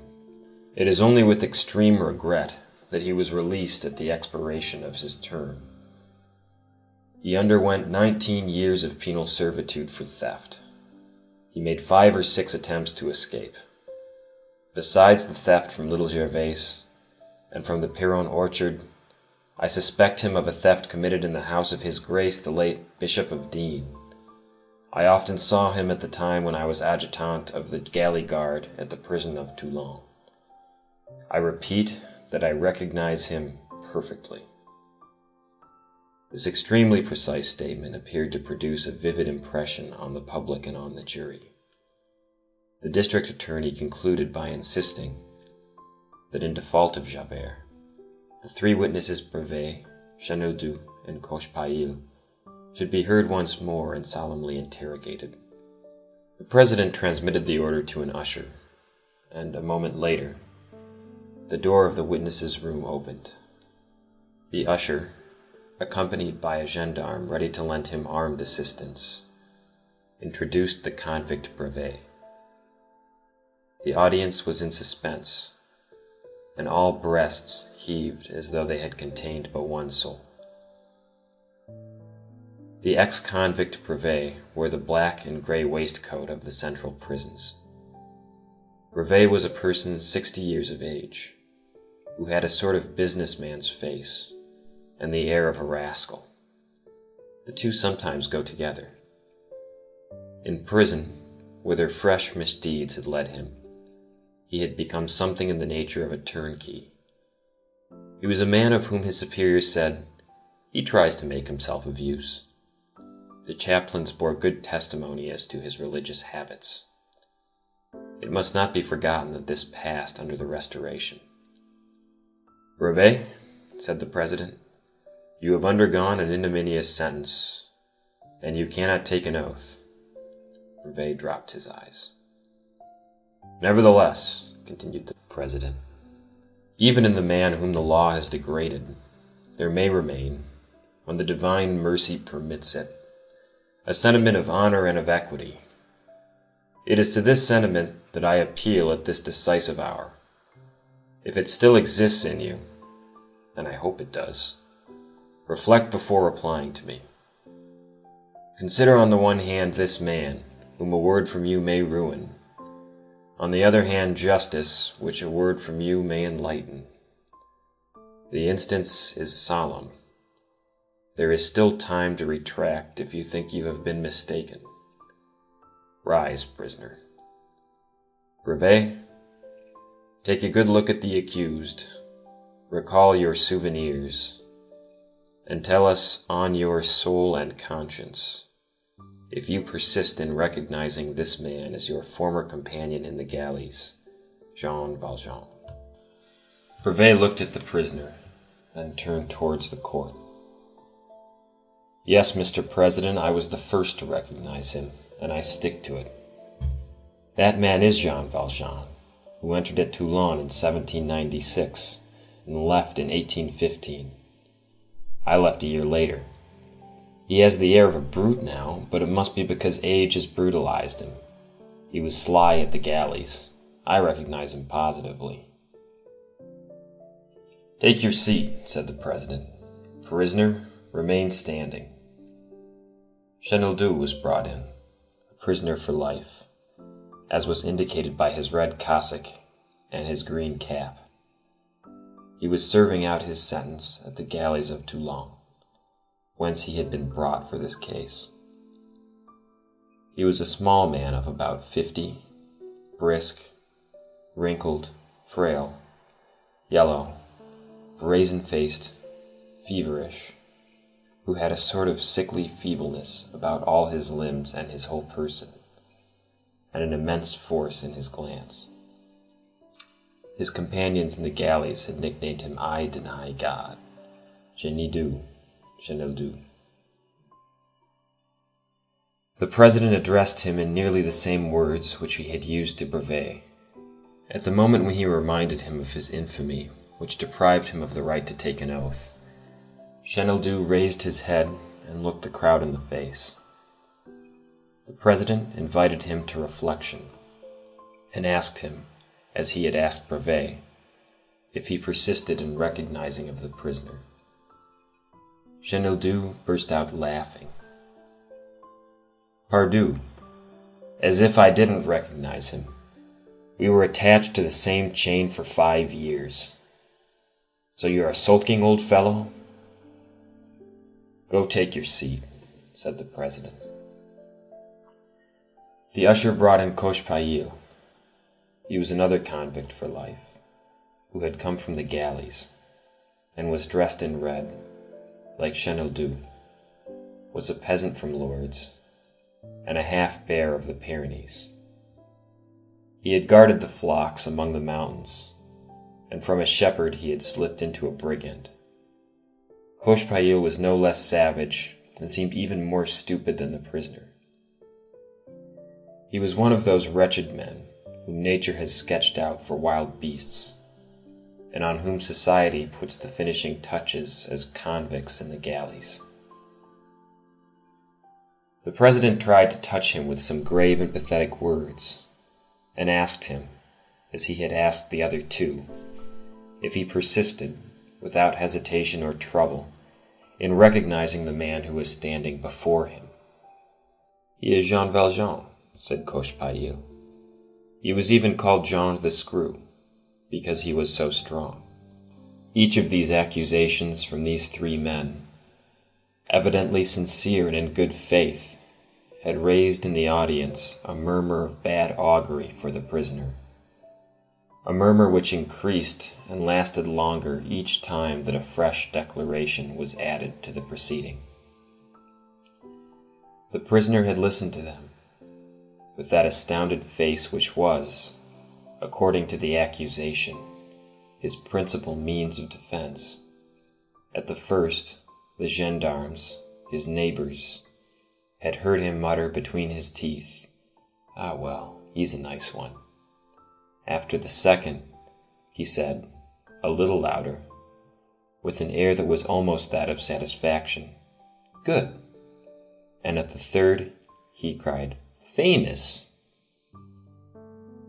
The president addressed him. "Have you heard, prisoner? What have you to say?" He replied, "I say, famous!" An uproar broke out among the audience, and was communicated to the jury. It was evident that the man was lost. "Ushers," said the president, "enforce silence.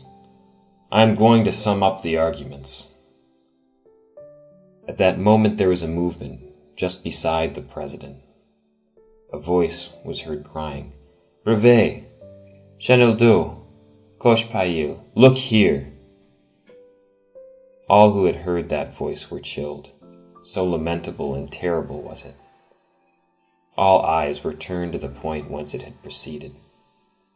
A man, placed among the privileged spectators, who was seated behind the court, had just risen, had pushed open the half-door which separated the tribunal from the audience, and was standing in the middle of the hall. The president, the district attorney, Monsieur Bamatabois, 20 persons, recognized him, and exclaimed in concert, "Monsieur Madeleine!" End of chapter. Book 7, Chapter 11 of Les Misérables, translated by Isabel F. Hapgood. Les Misérables by Victor Hugo. Book 7, The Champmathieu Affair. Chapter 11, Champmathieu more and more astonished. It was he, in fact. The clerk's lamp illumined his countenance. He held his hat in his hand. There was no disorder in his clothing. His coat was carefully buttoned. He was very pale, and he trembled slightly. His hair, which had still been grey on his arrival in Arras, was now entirely white. It had turned white during the hour he had sat there. All heads were raised. The sensation was indescribable. There was a momentary hesitation in the audience. The voice had been so heart-rending. The man who stood there appeared so calm that they did not understand at first. They asked themselves whether he had indeed uttered that cry. They could not believe that that tranquil man had been the one to give that terrible outcry.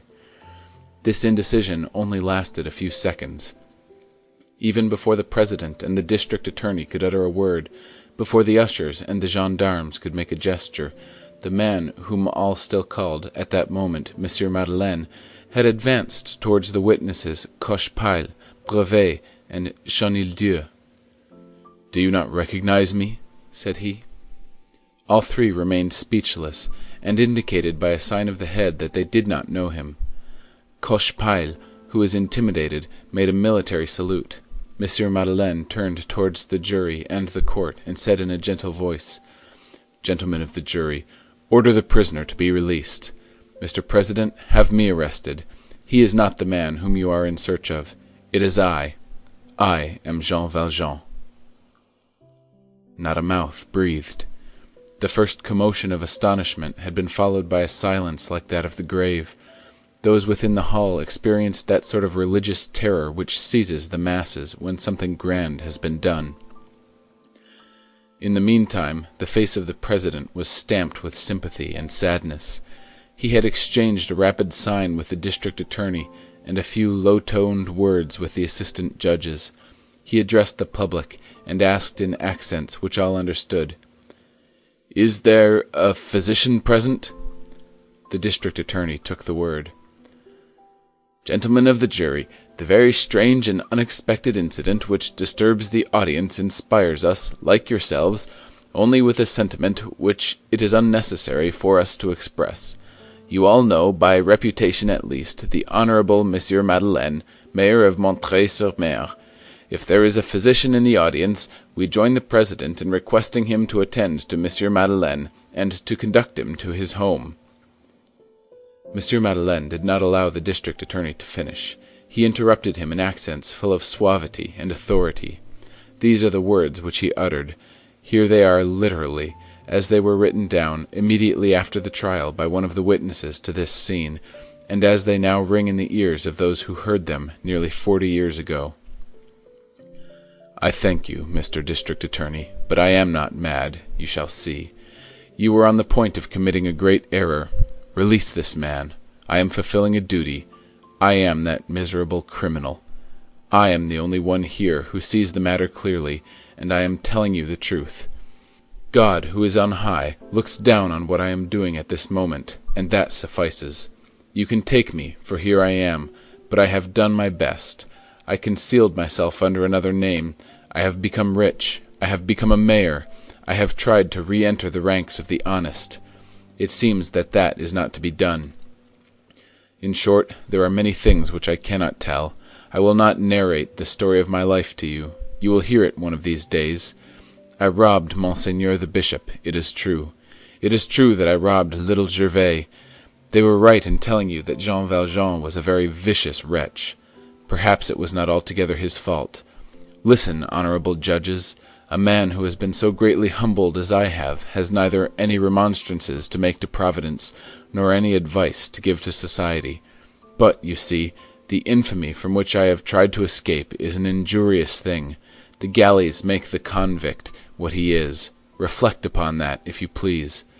Before going to the galleys, I was a poor peasant, with very little intelligence, a sort of idiot. The galleys wrought a change in me. I was stupid. I became vicious. I was a block of wood. I became a firebrand.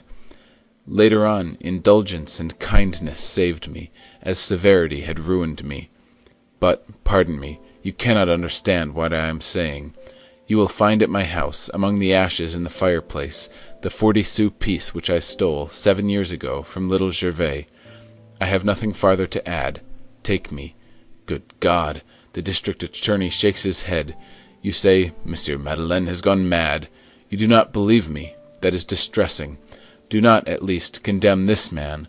What? These men do not recognize me. I wish Javert were here. He would recognize me. Nothing can reproduce the sombre and kindly melancholy of tone which accompanied these words. He turned to the 3 convicts and said, "Well, I recognize you. Do you remember Brevet?" He paused, hesitated for an instant, and said, "Do you remember the knitted suspenders with a checked pattern which you wore in the galleys?" Brevet gave a start of surprise, and surveyed him from head to foot with a frightened air. He continued, "Jean Dieu, you who conferred on yourself the name of Jean Dieu, your whole right shoulder bears a deep burn, because you one day laid your shoulder against the chafing dish full of coals in order to efface the 3 letters T.F.P., which are still visible, nevertheless. Answer, is this true?" "It is true," said Jean Dieu. He addressed himself to Cochepaille. "Cochepaille, you have, near the bend in your left arm, a date stamped in blue letters with burnt powder. The date is that of the landing of the Emperor at Cannes, March 1, 1815. Pull up your sleeve." Cochepaille pulled up his sleeve. All eyes were focused on him and on his bare arm. A gendarme held a light close to it. There was the date. The unhappy man turned to the spectators and the judges with a smile which still rends the hearts of all who saw it whenever they think of it. It was a smile of triumph. It was also a smile of despair. "You see plainly," he said, "that I am Jean Valjean." In that chamber there were no longer either judges, accusers, nor gendarmes. There was nothing but staring eyes and sympathizing hearts. No one recalled any longer the part that each might be called upon to play. The district attorney forgot he was there for the purpose of prosecuting, the president that he was there to preside, the counsel for the defense that he was there to defend. It was a striking circumstance that no question was put, that no authority intervened. The peculiarity of sublime spectacles is that they capture all souls and turn witnesses into spectators. No one, probably, could have explained what he felt. No one, probably, said to himself that he was witnessing the splendid outburst of a grand light. All felt themselves inwardly dazzled. It was evident that they had Jean Valjean before their eyes. That was clear. The appearance of this man had sufficed to suffuse with light that matter which had been so obscure but a moment previously, without any further explanation. The whole crowd, as by a sort of electric revelation, understood instantly and at a single glance the simple and magnificent history of a man who was delivering himself up so that another man might not be condemned in his stead. The details, the hesitations, little possible oppositions, were swallowed up in that vast and luminous fact. It was an impression which vanished speedily, but which was irresistible at the moment. "I do not wish to disturb the court further," resumed Jean Valjean. "I shall withdraw, since you do not arrest me. I have many things to do. The district attorney knows who I am. He knows whither I am going. He can have me arrested when he likes." He directed his steps towards the door. Not a voice was raised, not an arm extended to hinder him. All stood aside. At that moment there was about him that divine something which causes multitudes to stand aside and make way for a man. He traversed the crowd slowly. It was never known who opened the door, but it is certain that he found the door open when he reached it. On arriving there, he turned round and said, "I am at your command, Mr. District Attorney." Then he addressed the audience. "All of you, all who are present, consider me worthy of pity, do you not? Good God! When I think of what I was on the point of doing, I consider that I am to be envied. Nevertheless, I should have preferred not to have had this occur." He withdrew, and the door closed behind him as it had opened, for those who do certain sovereign things are always sure of being served by someone in the crowd. Less than an hour after this, the verdict of the jury freed the said Champmathieu from all accusations, and Champmathieu, being at once released, went off in a state of stupefaction, thinking that all men were fools, and comprehending nothing of this vision. End of Book 7, Chapter 11. Book number 8, Chapter 1 of Les Misérables, translated by Isabel F. Hapgood, May 2007. Les Misérables by Victor Hugo, Book 8, A Counterblow. Chapter 1. In what mirror Monsieur Madeleine contemplates his hair. The day had begun to dawn. Fantine had passed a sleepless and feverish night, filled with happy visions. At daybreak she fell asleep. Sister Simplice, who had been watching with her, availed herself of this slumber to go and prepare a new potion of chinchona. The worthy sister had been in the laboratory of the infirmary but a few moments, bending over her drugs and phials, and scrutinizing things very closely, on account of the dimness which the half-light of dawn spreads over all objects. Suddenly she raised her head and uttered a faint shriek. Monsieur Madeleine stood before her. He had just entered silently. "Is it you, Mr. Mayor?" she exclaimed. He replied in a low voice, "How is that poor woman?" "Not so bad just now, but we have been very uneasy." She explained to him what had passed, that Fantine had been very ill the day before, and that she was better now, because she thought that the mayor had gone to Montfermeil to get her child. The sister dared not question the mayor, but she perceived plainly from his air that he had not come from there. "All that is good," said he. "You were right not to undeceive her." "Yes," responded the sister, "but now, Mr. Mayor, she will see you and will not see her child. What shall we say to her?" He reflected for a moment. "God will inspire us," said he. "But we cannot tell a lie," murmured the sister, half aloud. It was broad daylight in the room. The light fell full on Monsieur Madeleine's face. The sister chanced to raise her eyes to it. "Good God, sir!" she exclaimed. "What has happened to you? Your hair is perfectly white." "White?" said he. Sister Simplice had no mirror. She rummaged in a drawer and pulled out the little glass which the doctor of the infirmary used to see whether a patient was dead and whether he no longer breathed. Monsieur Madeleine took the mirror, looked at his hair, and said, "Well!" He uttered the word indifferently, and as though his mind were on something else. The sister felt chilled by something strange, of which she caught a glimpse in all this. He inquired, "Can I see her?" "Is not Monsieur le Maire going to have her child brought back to her?"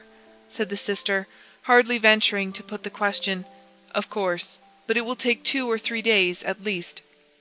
"If she were not to see Monsieur le Maire until that time," went on the sister timidly, "she would not know that Monsieur le Maire had returned, and it would be easy to inspire her with patience, and when the child arrived she would naturally think Monsieur le Maire had just come with the child. We should not have to enact a lie." Monsieur Madeleine seemed to reflect for a few moments. Then he said with his calm gravity, "No, sister, I must see her. I may, perhaps, be in haste." The nun did not appear to notice this word "perhaps," which communicated an obscure and singular sense to the words of the mayor's speech.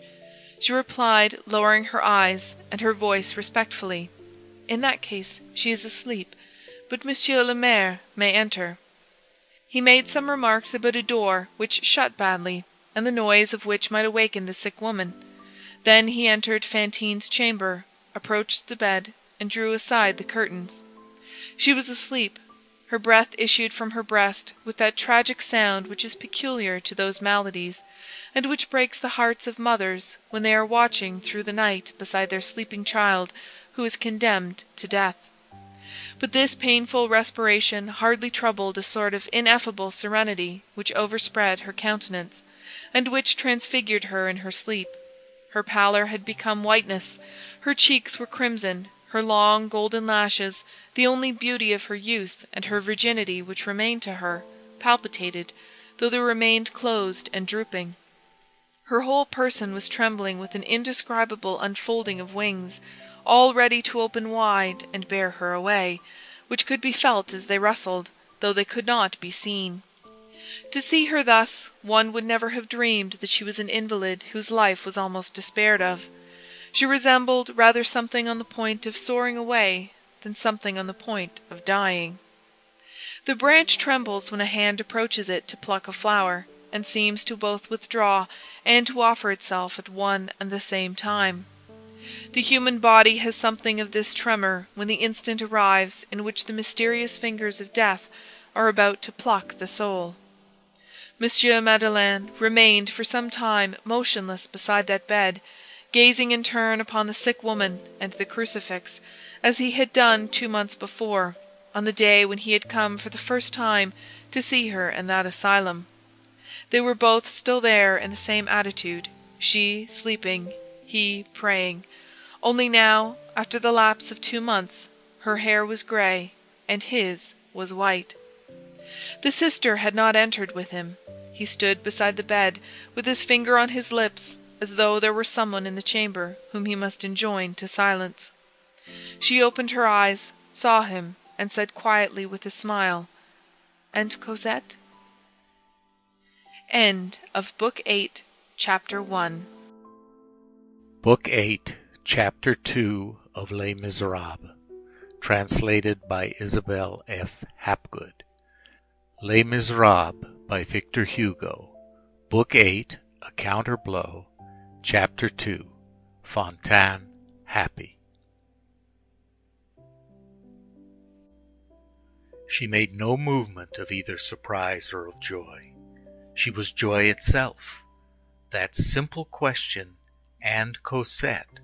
was put with so profound a faith, with so much certainty, with such a complete absence of disquiet and of doubt, that he found not a word of reply. She continued, "I know that you were there. I was asleep, but I saw you.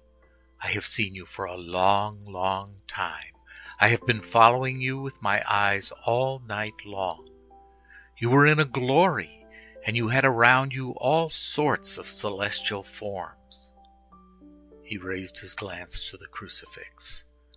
"But," she resumed, "tell me where Cosette is. Why did not you place her on my bed against the moment of my waking?"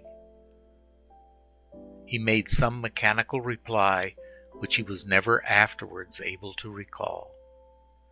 Fortunately, the doctor had been warned, and he now made his appearance. He came to the aid of Monsieur Madeleine. "Calm yourself, my child," said the doctor. "Your child is here." Fantine's eyes beamed and filled her whole face with light. She clasped her hands with an expression which contained all that is possible to prayer in the way of violence and tenderness. "Oh," she exclaimed, "bring her to me." Touching illusion of a mother, Cosette was for her still the little child who is carried. "Not yet," said the doctor. "Not just now. You still have some fever. The sight of your child would agitate you and do you harm. You must be cured first." She interrupted him impetuously. "But I am cured. Oh, I tell you that I am cured. What an ass that doctor is. The idea! I want to see my child." "You see," said the doctor, "how excited you become. So long as you are in this state, I shall oppose you having your child. It is not enough to see her. It is necessary that you should live for her. When you are reasonable, I will bring her to you myself." The poor mother bowed her head. "I beg your pardon, doctor. I really beg your pardon. Formerly I should never have spoken as I have just done. So many misfortunes have happened to me that I sometimes do not know what I am saying. I understand you. You fear the emotion. I will wait as long as you like, but I swear to you that it would not have harmed me to see my daughter. I have been seeing her. I have not taken my eyes from her since yesterday evening. Do you know, if she were brought to me now, I should talk to her very gently. That is all.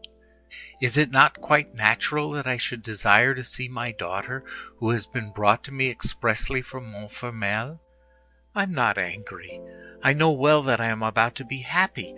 All night long I have seen white things, and persons who smiled at me. When Monsieur le Docteur pleases, he shall bring me Cosette. I have no longer any fever. I am well. I am perfectly conscious that there is nothing the matter with me any more, but I am going to behave as though I were ill, and not stir to please these ladies here. When it is seen that I am very calm, they will say, she must have her child. Monsieur Madeleine was sitting on a chair beside the bed. She turned toward him. She was making a visible effort to be calm and very good, as she expressed it in the feebleness of illness which resembles infancy, in order that, seeing her so peaceable, they might make no difficulty about bringing Cosette to her. But while she controlled herself, she could not refrain from questioning Monsieur Madeleine. "Did you have a pleasant trip, Monsieur le Maire? Oh, how good you were to go and get her for me. Only tell me how she is. Did she stand the journey well? Alas, she will not recognize me. She must have forgotten me by this time. Poor darling! Children have no memories. They are like birds. A child sees one thing today and another thing tomorrow, and thinks of nothing any longer. And did she have a white linen? Did those Thénardiers keep her clean? How have they fed her? Oh, if you only knew how I have suffered, putting such questions as that to myself during all the time of my wretchedness. Now it is all past. I am happy. Oh, how I should like to see her. Do you think her pretty, Monsieur le Maire? Is not my daughter beautiful? You must have been very cold in that diligence. Could she not be brought for just one little instant? She might be taken away directly afterwards. Tell me, you are the master. It could be so if you chose." He took her hand. "Cosette is beautiful," he said. "Cosette is well. You shall see her soon. But calm yourself. You are talking with too much vivacity, and you are throwing your arms out from under the clothes, and that makes you cough." In fact, fits of coughing interrupted Fantine at nearly every word. Fantine did not murmur. She feared that she had injured by her too passionate lamentation the confidence which he was desirous of inspiring, and she began to talk of indifferent things. "Montfermeil is quite pretty, is it not? People go there on pleasure parties in summer. Are the Thénardiers prosperous? There are not many travelers in their parts. That inn of theirs is sort of a cook's shop." Monsieur Madeleine was still holding her hand and gazing at her with anxiety. It was evident that he had come to tell her things before which his mind now hesitated. The doctor, having finished his visit, retired. Sister Simplice remained alone with them. But in the midst of this pause, Fantine exclaimed, "I hear her! Mon Dieu, I hear her!" She stretched out her arm to enjoin silence about her, held her breath, and began to listen with rapture. There was a child playing in the yard, the child of the portress or of some workwoman. It was one of those accidents which are always occurring and which seem to form a part of the mysterious stage setting of mournful scenes. The child, a little girl, was going and coming, running to warm herself, laughing, singing at the top of her voice. Alas, in what are the plays of children not intermingled? It was this little girl whom Fantine heard singing. "Oh," she resumed, "it is my Cosette. I recognize her voice." The child retreated as it had come. The voice died away. Fantine listened for a while longer, then her face clouded over, and Monsieur Madeleine heard her say in a low voice, How wicked that doctor is not to allow me to see my daughter. That man has an evil countenance, that he has. But the smiling background of her thoughts came to the front again. She continued to talk to herself, with her head resting on the pillow. How happy we are going to be. We shall have a little garden, the very first thing. Monsieur Madeleine has promised it to me. My daughter will play in the garden. She must know her letters by this time. I will make her spell. She will run over the grass after butterflies. I will watch her. Then she will take her first communion. Ah, when will she take her first communion? She began to reckon on her fingers. 1, 2, 3, 4. She is 7 years old. In 5 years she will have a white veil and open-work stockings. She will look like a little woman. Oh, my good sister, you do not know how foolish I become when I think of my daughter's first communion. She began to laugh. He had released Fantine's hand. He listened to her words as one listens to the sighing of the breeze, with his eyes on the ground, his mind absorbed in reflection which had no bottom. All at once she ceased speaking, and this caused him to raise his head mechanically. Fantine had become terrible. She no longer spoke. She no longer breathed. She had raised herself to a sitting posture. Her thin shoulder emerged from her chemise. Her face, which had been radiant but a moment before, was ghastly, and she seemed to have fixed her eyes, rendered large with terror, on something alarming at the other extremity of the room. "Good God!" he exclaimed. "What ails you, Fantine?" She made no reply. She did not remove her eyes from the object which she seemed to see. She removed one hand from his arm, and with the other made him a sign to look behind him.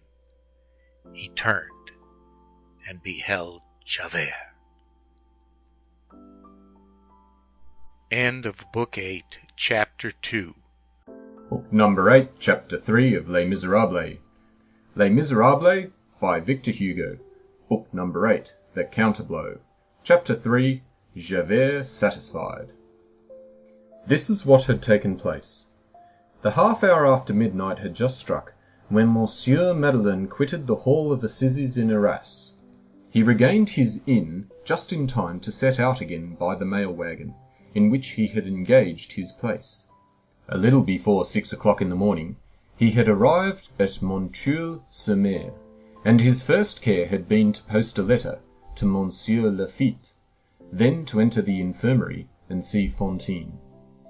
However, he had hardly quitted the audience hall of the Court of Assizes, when the district attorney, recovering from his first shock, had taken the word to deplore the mad deed of the honourable Mayor of Montreuil-sur-Mer, to declare that his convictions had not been in the least modified by that curious incident, which would be explained thereafter, and to demand, in the meantime, the condemnation of that Champmathieu, who was evidently the real Jean Valjean. The district attorney's persistence was visibly at variance with the sentiments of everyone, of the public, of the court, and of the jury. The counsel for the defence had some difficulty in refuting this harangue, and in establishing that, in consequence of the revelations of Monsieur Madeleine, that is to say, of the real Jean Valjean, the aspect of the matter had been thoroughly altered, and that the jury had before their eyes now only an innocent man. Thence the lawyer had drawn up some epiphanimas, not very fresh, unfortunately, upon judicial errors, etc., etc. The president, in his summing up, had joined the counsel for the defence, and in a few minutes the jury had thrown Champmathieu out of the case. Nevertheless, the district attorney was bent on having a Jean Valjean, and as he had no longer Champmathieu, he took Madeleine. Immediately after Champmathieu had been set at liberty, the district attorney shut himself up with the president. They conferred as to the necessity of seizing the person of Monsieur le Maire of Montreuil-sur-Mer. This phrase, in which there was a great deal of, as the district attorney's, written with his own hand, on the minutes of his report to the Attorney General. His first emotion having passed off, the President did not offer many objections. Justice must, after all, take its course. And then, when all was said, although the President was a kindly and a tolerably intelligent man, he was, at the same time, a devoted and almost an ardent royalist, and he had been shocked to hear the Mayor of Montreuil-sur-Mer say the Emperor, and not Bonaparte, when alluding to the landing at Cannes. The order for his arrest was accordingly dispatched. The district attorney forwarded it to Montreuil-sur-Mer by a special messenger, at full speed, and entrusted its execution to Police Inspector Javert. The reader knows that Javert had returned to Montreuil-sur-Mer immediately after having given his deposition. Javert was just getting out of bed when the messenger handed him the order of arrest and the command to produce the prisoner. The messenger himself was a very clever member of the police, who in 2 words informed Javert of what had taken place at Arras. The order of arrest, signed by the district attorney, was couched in these words: Inspector Javert will apprehend the body of the Sieur Madeleine, Mayor of Montreuil-sur-Mer, who, in this day's session of the court, was recognized as the liberated convict Jean Valjean. Anyone who did not know Javert, and who had chanced to see him at the moment when he penetrated the antechamber of the infirmary, could have divined nothing of what had taken place, and would have thought his air the most ordinary in the world. He was cool, calm, grave, his grey hair was perfectly smoothed upon his temples, and he had just mounted the stairs with his habitual deliberation. Anyone who was thoroughly acquainted with him, and who had examined him attentively at the moment, would have shuddered. The buckle of his leather stock was under his left ear instead of at the nape of his neck. This betrayed unwonted agitation. Javert was a complete character, who never had a wrinkle in his duty or in his uniform, methodical with malefactors, rigid with the buttons of his coat. That he should have set the buckle of his stock awry, it was indispensable that there should have taken place in him one of those emotions which may be designated as internal earthquakes. He had come in a simple way, had made a requisition on the neighbouring post for a corporal and 4 soldiers, had left the soldiers in the courtyard, had had Fantine's room pointed out to him by the portress, who was utterly unsuspicious, accustomed as she was to seeing armed men inquiring for the mayor.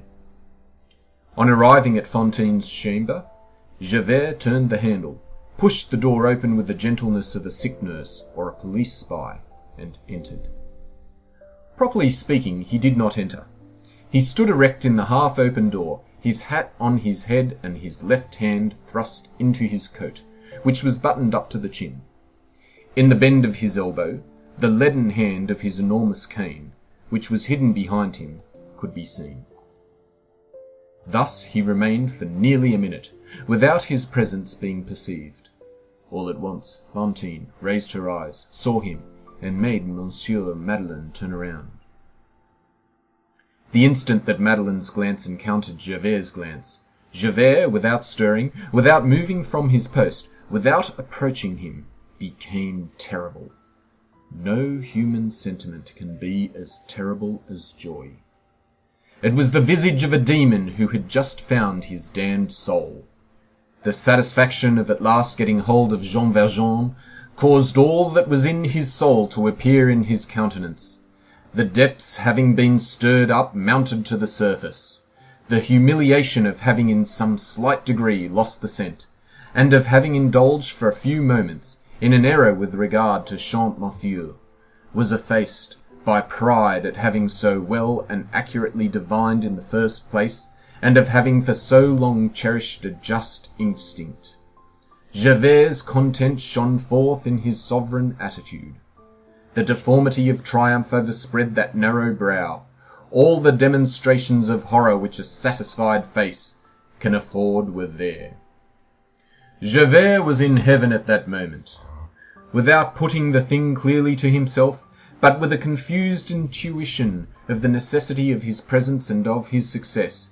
He, Javert, personified justice, light, and truth in their celestial function of crushing out evil. Behind him and around him, at an infinite distance, he had authority, reason, the case judge, the legal conscience, the public prosecution, all the stars. He was protecting order. He was causing the law to yield up its thunders. He was avenging society. He was lending a helping hand to the absolute. He was standing erect in the midst of a glory. There existed in his victory a remnant of defiance and of combat. Erect, haughty, brilliant, he flaunted abroad in open day the superhuman bestiality of a ferocious archangel. The terrible shadow of the action which he was accomplishing caused the vague flash of the social sword to be visible in his clenched fist. Happy and indignant, he held his heel upon crime, vice, rebellion, perdition, hell. He was radiant. He exterminated.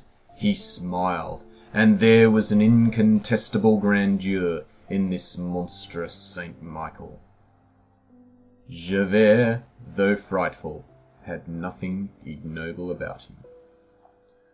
Probity, sincerity, candour, conviction, the sense of duty are things which may become hideous when wrongly directed, but which, even when hideous, remain grand. Their majesty, the majesty peculiar to the human conscience, clings to them in the midst of horror. They are virtues which have one vice, error.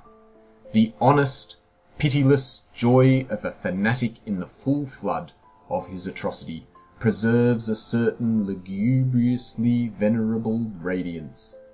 Without himself suspecting the fact, Javert in his formidable happiness was to be pitied, as is every ignorant man who triumphs.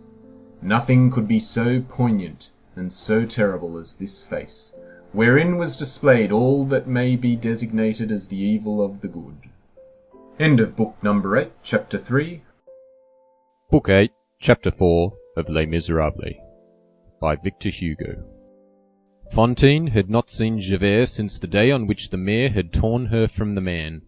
Her ailing brain comprehended nothing, but the only thing which she did not doubt was that he had come to get her. She could not endure that terrible face. She felt her life quitting her. She hid her face in both hands and shrieked in her anguish. "Monsieur Madeleine, save me!" Jean Valjean, we shall henceforth not speak of him otherwise, had risen. He said to Fantine in the gentlest and calmest of voices, "Be at ease. It is not for you that he is come." Then he addressed Javert and said, "I know what you want." Javert replied, "Be quick about it." There lay in the inflection of voice which accompanied these words something indescribably fierce and frenzied. Javert did not say, "Be quick about it." He said, "Be quick about it." No orthography can do justice to the accent with which it was uttered. It was no longer a human word, it was a roar. He did not proceed according to his custom. He did not enter into the matter. He exhibited no warrant of arrest. In his eyes, Jean Valjean was a sort of mysterious combatant, who was not to be laid hands upon, a wrestler in the dark whom he had had in his grasp for the last 5 years, without being able to throw him. This arrest was not a beginning, but an end. He confined himself to saying, "Be quick about it." As he spoke thus, he did not advance a single step. He hurled at Jean Valjean a glance which he threw out like a grappling hook, and with which he was accustomed to draw wretches violently to him. It was this glance which Fantine had felt penetrating to the very marrow of her bones 2 months previously. At Javert's exclamation, Fantine opened her eyes once more, but the mayor was there. What had she to fear? Javert advanced to the middle of the room and cried, "See here now, art thou coming?" The unhappy woman glanced about her. No one was present excepting the nun and the mayor. To whom could that abject use of thou be addressed? To her only. She shuddered. Then she beheld a most unprecedented thing, a thing so unprecedented that nothing equal to it had appeared to her even in the blackest deliriums of fever. She beheld Javert, the police spy, seize the mayor by the collar. She saw the mayor bow his head. It seemed to her that the world was coming to an end. Javert had, in fact, grasped Jean Valjean by the collar. "Monsieur le Maire!" shrieked Fantine. Javert burst out laughing with that frightful laugh which displayed all his gums. "There is no longer any Monsieur le Maire here." Jean Valjean made no attempt to disengage the hand which grasped the collar of his coat. He said, "Javert." Javert interrupted him. "Call me Mr. Inspector." "Monsieur," said Jean Valjean, "I should like to say a word to you in private." "Aloud! Say it aloud!" replied Javert. "People are in the habit of talking aloud to me." Jean Valjean went on in a lower tone. "I have a request to make of you. I tell you to speak loud, but you alone should hear it. What difference does that make to me? I shall not listen." Jean Valjean turned towards him and said very rapidly and in a very low voice, "Grant me 3 days' grace, 3 days in which to go and fetch the child of this unhappy woman. I will pay whatever is necessary. You shall accompany me if you choose." "You are making sport of me," cried Javert. "Come now, I did not think you such a fool. You ask me to give you 3 days in which to run away. You say that it is for the purpose of fetching that creature's child. Ah, that's good. That's really capital." Fantine was seized with a fit of trembling. "My child!" she cried. "Go and fetch my child. She is not here, then. Answer me, sister, where is Cosette? I want my child. Monsieur Madeleine, Monsieur le Maire!" Javert stamped his foot. "And now there's the other one. Will you hold your tongue, you hussy? It's a pretty sort of place where convicts are magistrates and where women of the town are cared for like countesses. Ah, but we are going to change all that. It is high time." He stared intently at Fantine and added, once more taking into his grasp Jean Valjean's cravat, shirt, and collar, "I tell you that there is no Monsieur Madeleine, and that there is no Monsieur le Maire. There is a thief, a brigand, a convict named Jean Valjean, and I have him in my grasp. That's what there is." Fantine raised herself in her bed with a bound, supporting herself on her stiffened arms and on both hands. She gazed at Jean Valjean, she gazed at Javert, she gazed at the nun, she opened her mouth as though to speak. A rattle proceeded from the depths of her throat, her teeth chattered.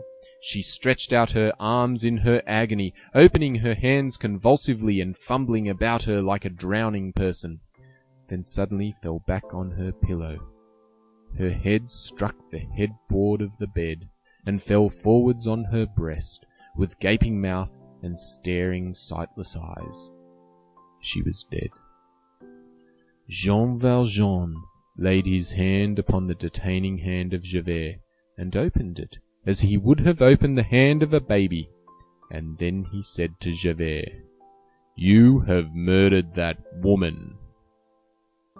"Let's have an end of this," shouted Javert in a fury. "I am not here to listen to argument. Let us economize all that. The guard is below. March on instantly, or you'll get the thumbscrews."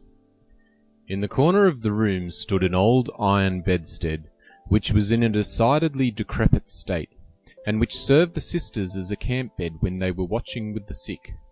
Jean Valjean stepped up to this bed, in a twinkling wrenched off the headpiece, which was already in a dilapidated condition, an easy matter to muscles like his, grasped the principal rod like a bludgeon, and glanced at Javert. Javert retreated towards the door. Jean Valjean, armed with his bar of iron, walked slowly up to Fantine's couch.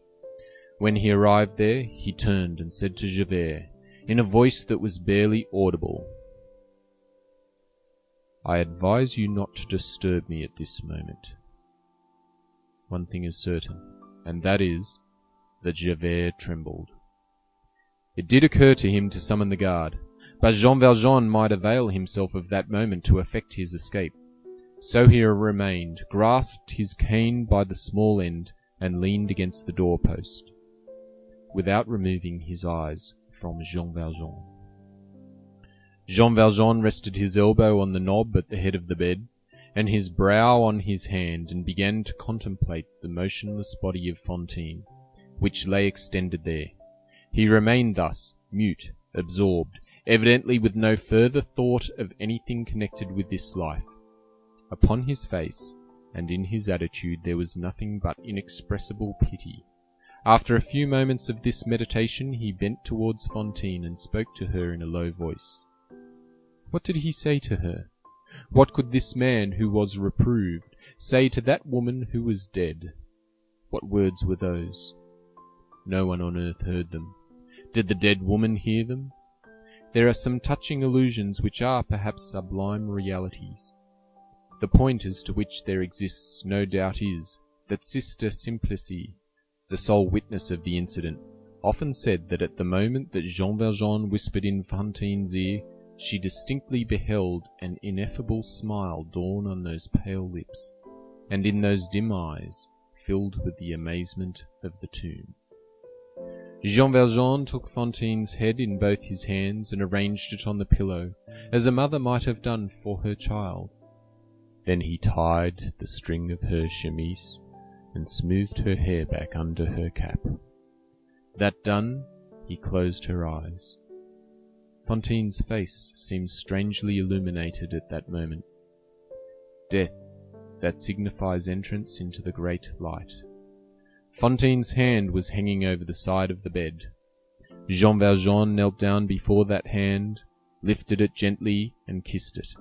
Then he rose and turned to Javert. Now, said he, I am at your disposal. End of Book 8, Chapter 4. Recording by Graham Jolliffe, Kyogle, Australia. Book 8, Chapter 5 of Les Misérables. Les Misérables by Victor Hugo. Book 8, The Counterblow. Chapter 5, A Suitable Tomb. Javert deposited Jean Valjean in the city prison. The arrest of Monsieur Madeleine occasioned a sensation, or rather, an extraordinary commotion in Montreuil-sur-Mer. We are sorry that we cannot conceal the fact that at the single word, he was a convict, nearly everyone deserted him. In less than 2 hours all the good that he had done had been forgotten, and he was nothing but a convict from the galleys. It is just to add that the details of what had taken place at Arras were not yet known.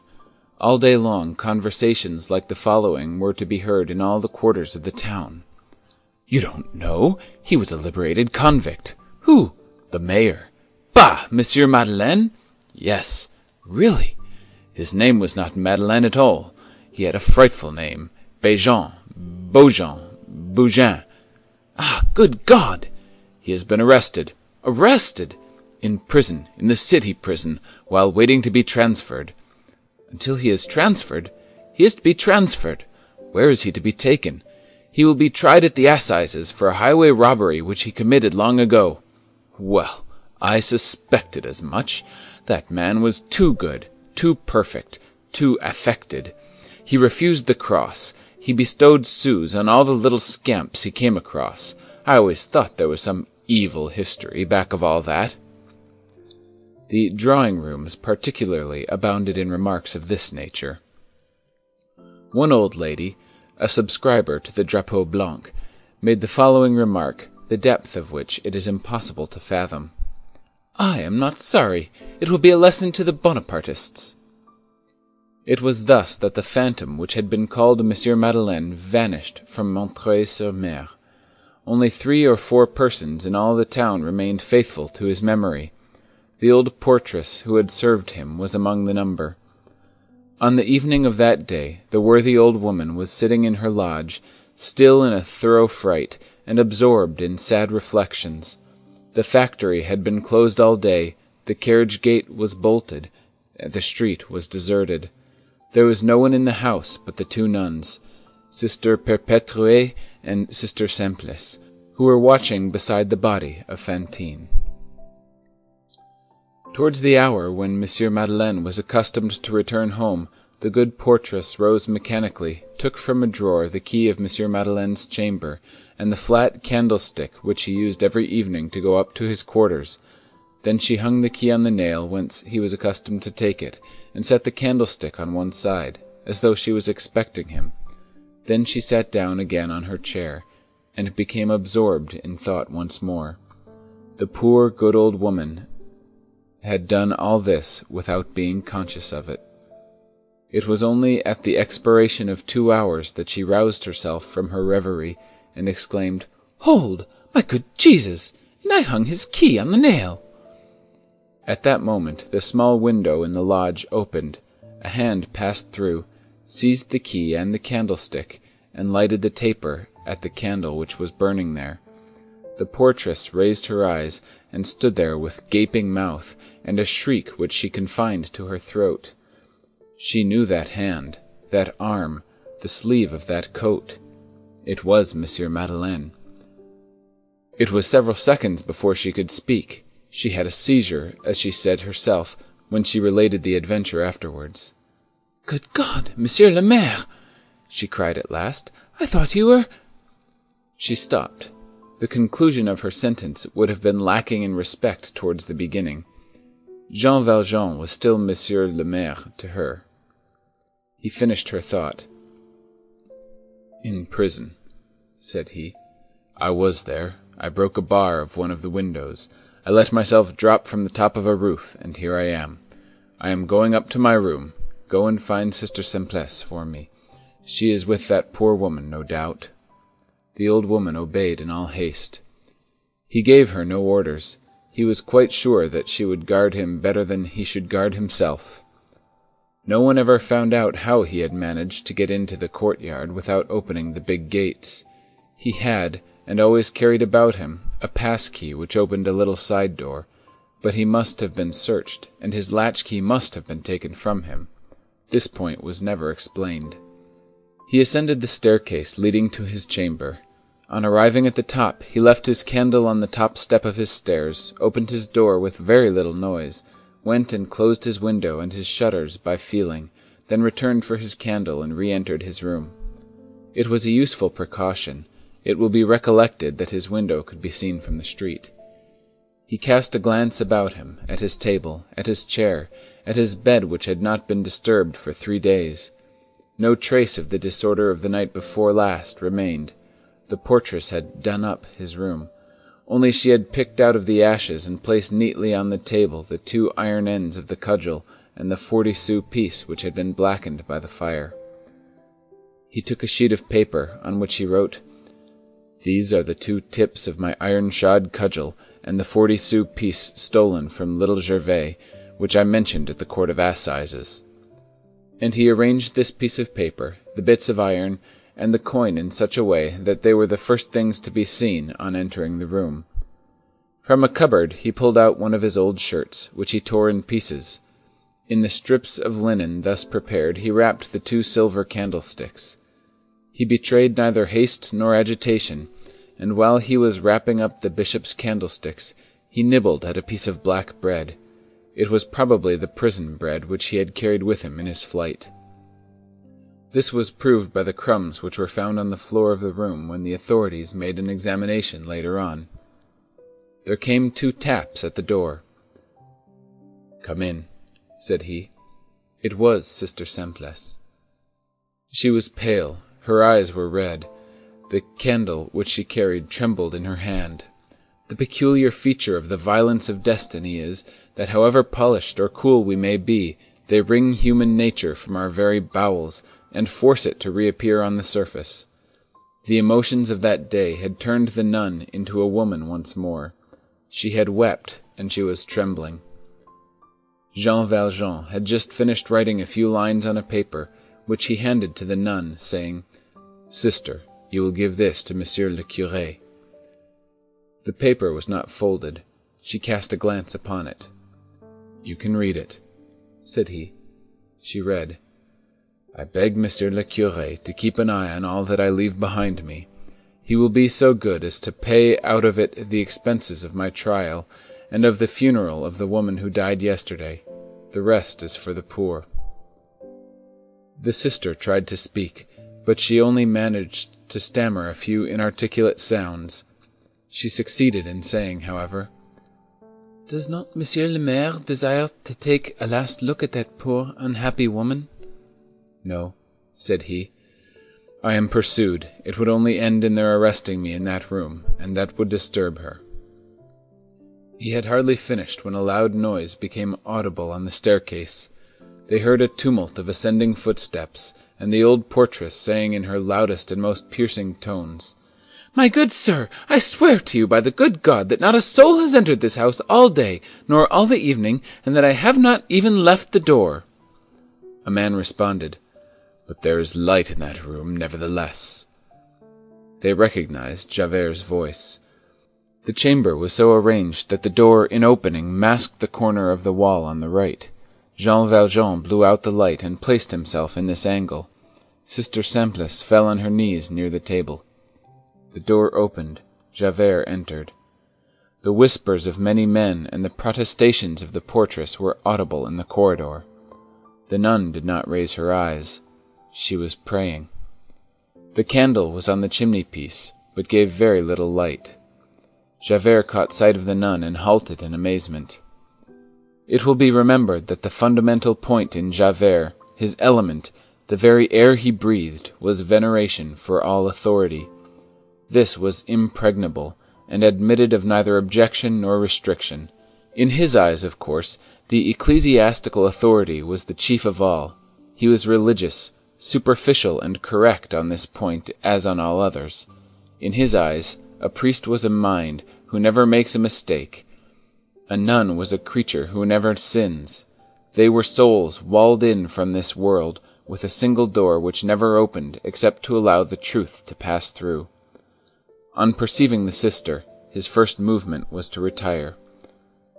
But there was also another duty which bound him and impelled him imperiously in the opposite direction. His second movement was to remain, and to venture on at least one question. This was Sister Simplice, who had never told a lie in her life. Javert knew it, and held her in special veneration in consequence. "Sister," said he, "are you alone in this room?" A terrible moment ensued, during which the poor portress felt as though she should faint. The sister raised her eyes and answered, "Yes." "Then," resumed Javert, "you will excuse me if I persist. It is my duty. You have not seen a certain person, a man, this evening. He has escaped. We are in search of him, that Jean Valjean. You have not seen him?" The sister replied, "No." She lied. She had lied twice in succession, one after the other, without hesitation, promptly, as a person does when sacrificing herself. "Pardon me," said Javert, and he retired with a deep bow. "O sainted maid, you left this world many years ago. You have rejoined your sisters, the virgins, and your brothers, the angels, in the light. May this lie be counted to your credit in paradise." The sister's affirmation was for Javert so decisive a thing that he did not even observe the singularity of that candle which had but just been extinguished, and which was still smoking on the table. An hour later, a man, marching amid trees and mists, was rapidly departing from Montreuil-sur-Mer in the direction of Paris. That man was Jean Valjean. It has been established by the testimony of 2 or 3 carters who met him, that he was carrying a bundle, that he was dressed in a blouse. Where had he obtained that blouse? No one ever found out, but an aged workman had died in the infirmary of the factory a few days before, leaving behind him nothing but his blouse. Perhaps that was the one. One last word about Fantine. We all have a mother, the earth. Fantine was given back to that mother. The curé thought that he was doing right, and perhaps he really was, in reserving as much money as possible from what Jean Valjean had left for the poor. Who was concerned, after all? A convict and a woman of the town. That is why he had a very simple funeral for Fantine, and reduced it to that strictly necessary form known as the pauper's grave. So Fantine was buried in the free corner of the cemetery, which belongs to anybody and everybody, and where the poor are lost. Fortunately, God knows where to find the soul again. Fantine was laid in the shade, among the first bones that came to hand. She was subjected to the promiscuousness of ashes. She was thrown into the public grave. Her grave resembled her bed. End of Volume 1. End of Book 8. And end of Chapter 5.